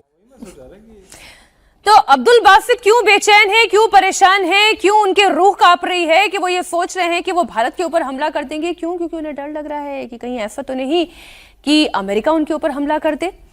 तुलसी गबार्ड के उस बयान के बाद वो बौखलाए हुए हैं जिसमें डोनाल्ड ट्रंप की इंटेलिजेंस चीफ ये कह रही हैं कि पाकिस्तान ऐसे बैलिस्टिक मिसाइल बना रहा है जो अमेरिका तक पहुंच सकते हैं। उन्होंने क्लियर मैसेज दिया था कि ईरान से ज्यादा अमेरिका को तो पाकिस्तान से खतरा है। एक बयान आप और सुने। IC assesses that China and Russia are developing advanced delivery systems meant to be capable of penetrating or bypassing U.S. missile defenses. North Korea's ICBMs can already reach U.S. soil, and the IC assesses that it is committed to expanding its nuclear arsenal. Pakistan's long-range ballistic missile development potentially could include ICBMs with a range capable of striking the homeland. अब ये जो बात तुलसी Gabbard कह रही हैं ये एक दिन पुरानी बात है, लेकिन इसी बात पर अब्दुल बासित का जो है ऊपरी जो माला है ना वो थोड़ा सा सरक गया। विजय जी, ये क्या हो, ये तो डिप्लोमेट की भाषा हो ही नहीं सकती। ये कैसे डिप्लोमेट थे? वो डिप्लोमेट जब भी रहे, यहाँ रहे, काफ़ी लंबे समय तक मेरी मुलाकात उनके साथ रही है, वो एंटी इंडिया कैंपेन में बहुत लगे रहे और मैं उनको इसलिए शातिर वो नहीं है, वो शातिर दिमाग लोगों में से। यहाँ भी उन्होंने बहुत हमारे मित्रों का इस्तेमाल किया, भारत के खिलाफ कैसे यूज किया जा सकता है एक नैरेटिव तैयार करने में, तो वो उसी तरह के लोगों में से। और वो तो वैसे जानते होंगे कि पाकिस्तान की हालत क्या है, कि क्या तो बैलिस्टिक मिसाइल बनाएंगे और टैंकर में क्या तेल डालने के दिल्ली लिए और तो है मुंबई में हमला करेंगे, ये सब बातें वो कर रहे हैं। और अब्दुल बासित के समय जो हमारे कश्मीर में जितने ये लोग थे, मैं वही कहने वाला था, जितने भी कश्मीर क्या टेररिस्ट कह रहे हैं, अलगाववादी जितने लोग थे, हुर्रियत कॉन्फ्रेंस उन सबको ताकत देने वाले लोगों में अब्दुल बासित की बड़ी भूमिका रही। नहीं, लेकिन उस समय आवाजाही उनकी बड़ी फ्री हुआ करती थी पाकिस्तानी उच्चायोग में, और भारत सरकार जो है, भारत सरकार फैसिलिटेट करती थी उस हाँ, तो मैं ये कह रहा हूँ, लेकिन वो मनमोहन सिंह की सरकार थी। दर्शकों को जान लेना चाहिए उस समय कांग्रेस की मनमोहन सिंह। मैं तो ये पूछ रही हूँ सर, इतनी छोटी मेमोरी हो गई पाकिस्तान की कि वो ऑपरेशन सिंदूर भूल गए? इतनी छोटी मेमोरी हो गई हर्षवर्धन जी? नहीं, छोटी मेमोरी नहीं हुई है। मुझे लगता है वो बहुत अच्छे से एहसास है और डरे हुए लोग हैं वो। लेकिन चूंकि कहते हैं ना कि अब अब्दुल बासित जैसे लोगों का क्या है, खाली बैठे हुए हैं, कुछ तो बोलना है, क्या करना है उनको, तो इस तरह की बात वो कर रहे हैं। वरना सोचिए उन्होंने कितनी ऐसी बात कह दी है जिसको लेकर इनको तुरंत अभी असीम मुनीर को गिरफ्तार करवा देना चाहिए। हाँ, इन्होंने कहा कि अमेरिका इजराइल आपके ऊपर हमला करेंगे पाकिस्तान पे, तो आप भारत पे कर देना। मतलब आप इसको समझिए जरा, मुंबई नहीं कितनी तो बड़ी दिल्ली, बात हाँ। कर दी। अगर अमेरिका और इजराइल पाकिस्तान पर हमला कर रहे हैं, इसका मतलब कि असीम मुनीर और शहबाज शरीफ ये कुछ मतलब जो नौकर मालिक वाली भूमिका है वो भी नहीं रह गई है। और इसका मतलब तो ये भी हुआ कि पूरा का पूरा पाकिस्तान जो एक भ्रम में जी रहा है कि अमेरिका उसकी मदद कर रहा है, उसकी मदद नहीं कर रहा है, तब तो उसके अस्तित्व पर सवाल है। तो मैं इसीलिए कह रहा हूं मुनीर साहब को पहली फुर्सत में इनको जेल लेकिन भिजवाना चाहिए। अमेरिका भी तो इन पर विश्वास नहीं कर रहा है ना। अमेरिका कौन सा विश्वास कर रहा है पाकिस्तान पर? अमेरिका उनसे गवाह विश्वास तो ये नहीं है करता कि उनको, अमेरिका विश्वास नहीं करता, विश्वास कभी भी नहीं करता अमेरिका के लिए वो सिर्फ शतरंज का मोहरा है। वो यूज करने के लिए। शतरंज के मोहरे को आप चलने के लिए प्रयोग करते हैं। युद्ध क्षेत्र में आपको क्या उससे काम लेना है, बस इतना है। अफगानिस्तान के खिलाफ पाकिस्तान को यूज करना था, जब सोवियत यूनियन के खिलाफ यूज करना था तब पाकिस्तान को उन्होंने मोहरा बनाया। भारत के खिलाफ पाकिस्तान को यूज करना था, पाकिस्तान को मोहरा बनाया। जब लगा कि नहीं, हमको इंडिया के साथ इंडो पैसिफिक में हमको इंडिया की मदद की सबसे ज्यादा जरूरत पड़ रही है, भारत जो है वो बहुत बड़ा ताकतवर बन करके निकल पड़ा है, और चाइना को यदि कंटेन करने की यदि जरूरत है तो पाकिस्तान को हम किनारे करना पसंद करना चाहिए। हमको भारत के साथ आकर के खड़ा होना चाहिए। तो बिल क्लिंटन से लेकर के जितने भी राष्ट्रपति हुए, उन्होंने भारत के साथ संबंध अपने को ठीक करना शुरू किया। और डोनाल्ड ट्रंप हो या बाइडेन हो, जो भी स्थिति हो, डेमोक्रेट हो या फिर ये रिपब्लिकन हो, दोनों ने भारत के साथ अच्छे संबंध। अभी थोड़ा ऑपरेशन सिंदूर से पहले की आप स्थिति देख लीजिए तो डोनाल्ड ट्रंप भारत के लिए कुछ और सोचते थे। ऑपरेशन सिंदूर के बाद उनका लहजा बदल गया, उनकी बोली बदल गई, उनके बात व्यवहार में सब में अंतर आने लगा। तो पाकिस्तान उनके लिए सिर्फ काम की चीज है। अमेरिका के लिए बाकी देश की भी वही स्थिति है। भारत उस खांचे में नहीं आता है। भारत वो काम नहीं कर सकता, वो अपनी स्ट्रेटेजिक ऑटोनॉमी को, आप भारत के अंदर आप जितने भी पॉलिटिकल पार्टियां हैं, बेशक प्रधानमंत्री को आप जो कुछ कह लें, लेकिन वो आपके पॉलिटिकल रेटरिक हैं।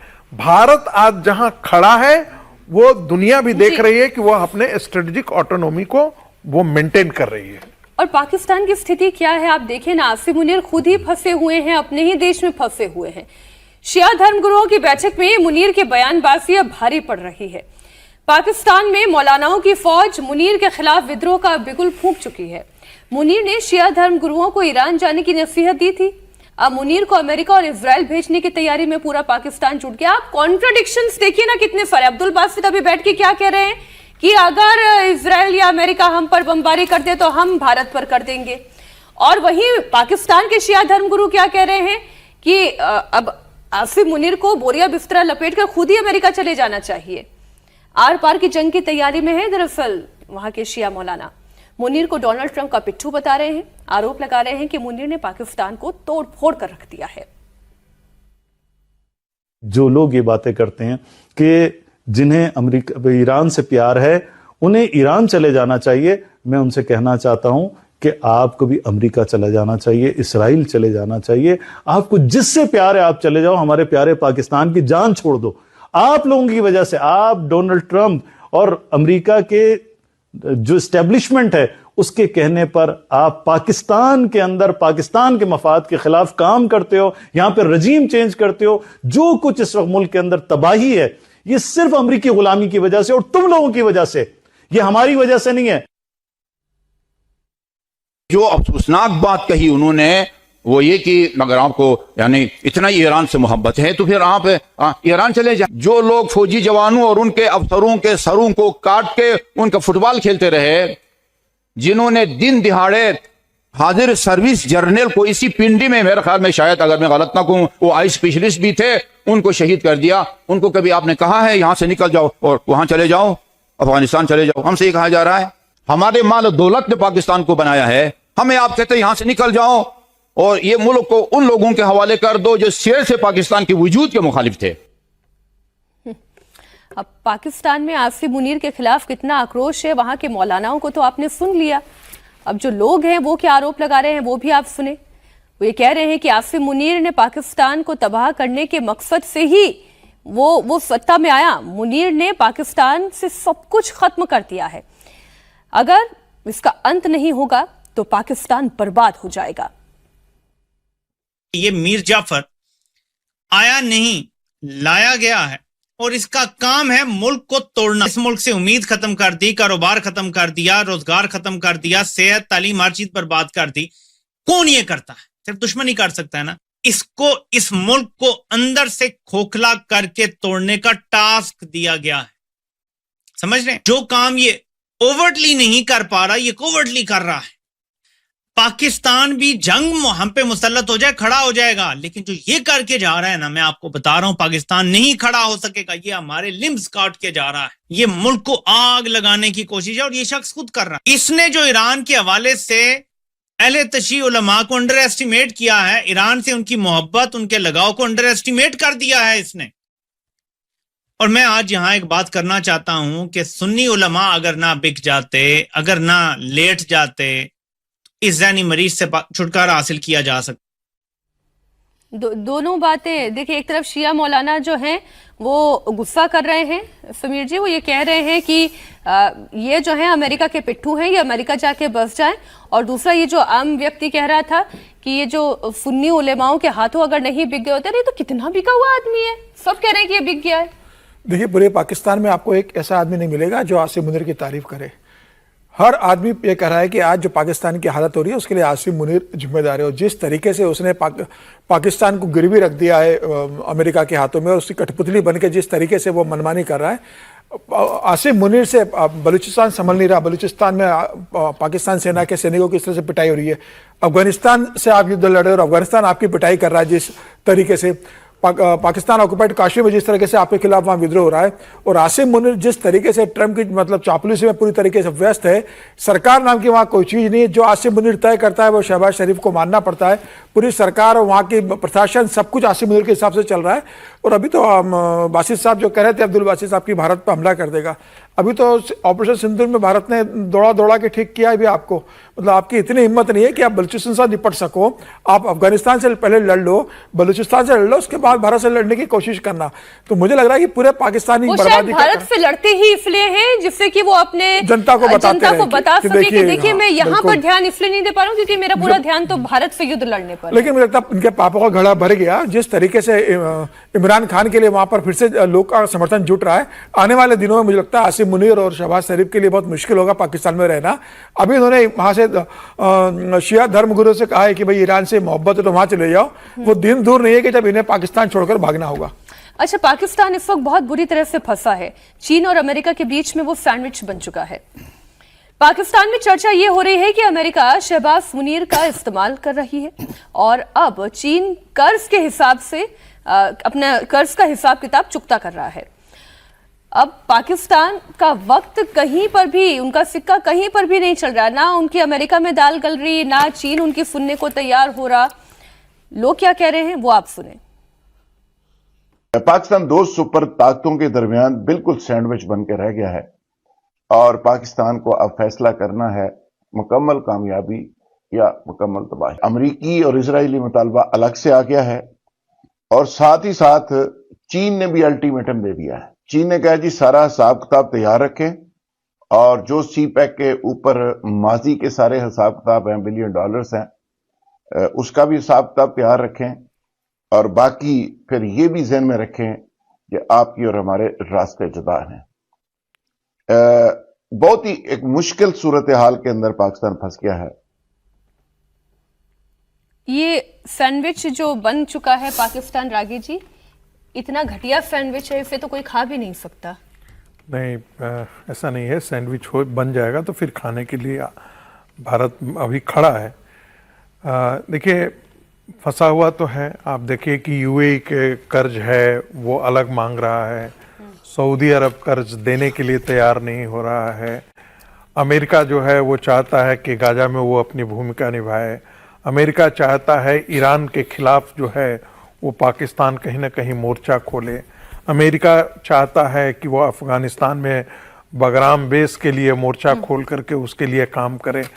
तो पाकिस्तान की हालत, और चीन जो है वो सीपेक में जो पैसा लगाया है उसको लग रहा है कि अब ये बेकार हमारा चला जा रहा है, तो वहां से जो है वो उसकी उगाही वो भी चाहता है अपना रिटर्न वहां से लेने के लिए। तो कुल मिलाकर के ये कहें कि अमेरिका के नजदीक यदि चीन पाकिस्तान जाता है तो चीन के लिए वो स्वीकार्य नहीं है, न चीन के लिए स्वीकार है न ही वो रसिया के लिए स्वीकार है। आज के दिन में मुनीर और शहबाज ने कम से कम उसी की झोली में अपने आप को डाल रखा है। जिस प्रकार से ट्रंप की झोली में आज के दिन में ट्रंप के हाथों में पाकिस्तान को गिरवी रख दिया है, उससे पाकिस्तान की जनता भी नाराज है और चीन और रसिया भी नाराज है। लेकिन चीन की मजबूरी यह है कि वो भारत के खिलाफ पाकिस्तान को हमेशा खड़ा हुआ देखना चाहेंगे, क्योंकि वो एक ऐसा है जिससे उनको लगता है कि टू फ्रंट वार पर इनको पाकिस्तान इंडिया को हमको टैकल करना है, इंडिया को हमको नज करते रहना है हमेशा, तो उसके लिए पाकिस्तान की हमारी आवश्यकता है। तो इसलिए आपने देखा होगा कि ऑपरेशन सिंदूर में भी वो जो है वो मदद करते रहे, टेक्नोलॉजी से लेकर के जो है वो सारा। तुर्की और चीन ही तो दो देश थे जो मदद कर रहे थे, जिन्होंने मदद पहुंचाई। लेकिन कुल मिलाकर के ये है कि पाकिस्तान आज बुरी स्थिति में, आर्थिक हालात उसके बुरी स्थिति में है। सऊदी अरब से जो वादा किया था, जो उसके सैन्य समझौता हुआ, उस पर वो खरा नहीं उतर रहा है, तो सऊदी अरब भी उससे नाराज है। तो कुल मिलाकर के पाकिस्तान की भूमिका जो है वो संदेह की निगाह से जरूर देखा जा रहा है। जी, ये तो हम चर्चा कर ही रहे हैं कि पाकिस्तान के ऊपर ना कोई विश्वास करता है और ना पाकिस्तान किसी के विश्वास के काबिल है। वो तो एक ऐसा फटे हाल मुल्क बन गया है जिसे बस हर तरफ से केवल मदद और मदद की गुजारिश है। अच्छा, ये लेकिन हर्षवर्धन जी, ये जो अभी सैंडविच की बात चल रही है, चीन भी चाहता है अपने कारणों की वजह से, अमेरिका भी पाकिस्तान को चाहता है अपने कारणों की वजह से, लेकिन जो ये तुलसी गबार्ड कह रही हैं या ये जो डोनाल्ड ट्रंप का अभी हाल फिलहाल में जो रवैया रहा है, जिसमें इंडिया से उनका जो बातचीत का अंदाज एक बार फिर से बदला है, ऐसी परिस्थिति में क्या पाकिस्तान की भूमिका कुछ अलग होने जा रही है? देखिए, मुझे बड़े स्पष्ट तौर पर लगता है कि जिस दिन इजराइल अमेरिका का ईरान के साथ युद्ध समाप्त होगा, उसके विदिन 15 डेज, उसके 15 से 20 दिन के भीतर डोनाल्ड ट्रंप की भ्रिकुटी पाकिस्तान की तरफ टेढ़ी हो जाएगी। इसको आप बहुत अच्छे से समझ लीजिए। अभी ये सब कुछ सिर्फ इसलिए है क्योंकि अमेरिका को ये जो ईरान पाकिस्तान वाला बॉर्डर है वो अपने लिए चाहिए, उनको जरूरत पड़ जाए तो उसका इस्तेमाल कर सकें। अगर ईरान के साथ युद्ध समाप्त हुआ तो भारत, जिसको कहते हैं ना, कई मामले ठीक हो जाएंगे। ईरान से युद्ध समाप्त हो जाए, हमारी गैस तेल की सप्लाई ठीक हो जाएगी। ईरान से युद्ध समाप्त हो जाए तो जो गल्फ कंट्री में अनिश्चितता है, हमारे जो भारतीय यहां है, वो ठीक हो जाएगा। उसके अलावा अगर ये हो गया तो पाकिस्तान के साथ जो अमेरिका के रिश्ते हैं उसका डायनेमिक्स बदलेगा। इस पर मैं मतलब आश्वस्त हूं, इसमें मुझे कोई इफ बट नहीं लगता उसके तुरंत। और तुलसी गबार्ड का जो स्टेटमेंट था वो उसी की ओर इशारा करता है, एक तरह से कि उसका वो बेस बना रहे थे। तैयार हुआ है। अच्छा, दुनिया युद्ध के संकट के बीच नॉर्थ कोरिया का एक तानाशाह है, वो फिर एक्टिव है। ताबड़तोड़ बैलिस्टिक मिसाइलों का टेस्ट कर रहा है, सैन्य अभियानों का परीक्षण हो रहा है। किम जोंग उन खुद ग्राउंड पर मौजूद है। इसमें सबसे बड़ी खबर यह है कि 13 साल की बेटी हर मोर्चे पर उनके साथ नजर आती है। किम ने अपनी बेटी के साथ हाल ही में मिलिट्री टैंक में सवारी की। हर रोज नॉर्थ कोरिया से सामने आ रही किम जोंग की ऐसी तस्वीरें दुनिया के लिए क्या मैसेज है? विजय जी, ये इसका क्या मतलब है? और अपनी 13 साल की बेटी को भी वो लगातार टैंक चलाने की तस्वीरें। जी, किम जोंग को समझना बहुत मुश्किल काम है। वो अपने आप में एक जिस तरह के तानाशाह हैं, पहेली हैं, वो तानाशाह हैं। और ये तो अब साफ ही हो गया कि वो अपनी जो विरासत है वो उनको अपनी बेटी को सौंपने वाले हैं। लगातार जो बहन के साथ पहले चर्चा थी कि उनकी बहन को वो मिलेगा, लेकिन अब उन्होंने एक तरह से साफ कर दिया, मैसेज कर दिया कि उनकी बेटी उसको लेकर रहेगी। और कोई दुनिया का कोई बड़ा मुल्क, ताकतवर मुल्क उनके पचड़े में नहीं पड़ना चाहता है। इसलिए आप सोचिए कि नॉर्थ कोरिया को लेकर कोई झगड़ा नहीं हो रहा वो, और अभी इस झगड़े में पड़ना भी किसी के बस की बात नहीं है, कोई बात नहीं है। लेकिन मैं एक दूसरी बात आपको कहना चाहता था। जी जी, जो पाकिस्तान, ये भारत, अमेरिका और ईरान जो जंग चल रही है, ये कहाँ पहुँचेगी, इसको थोड़ा सा यदि हम डीप डिप्लोमेसी में समझें तो अमेरिका की जो लड़ाई है वो ईरान पर ख़त्म नहीं हो रही है। अमेरिका की लड़ाई चीन से है, और वो चीन को जो तेल की पूरी ताकत ईरान से चीन को मिल रही है उसको रोके रखने की एक्सरसाइज है सारी की सारी। वो नहीं चाहता कि ईरान का सारी तेल की ताकत चीन के पास रहे और वो एक बड़ा ताकतवर देश बना रहे हैं। तो असल में ये लड़ाई ईरान उसका एक मिडिल पॉइंट है, जी ठीक है, जिसको एक बहाना आपने लिया गया कि उस तरह से किया जाए, लेकिन अमेरिका इस तरह से ये कोशिश कर रहा है क्योंकि आर्थिक ताकत के तौर पर, सामरिक ताकत के तौर पर चाइना लगातार बढ़ता जा रहा है।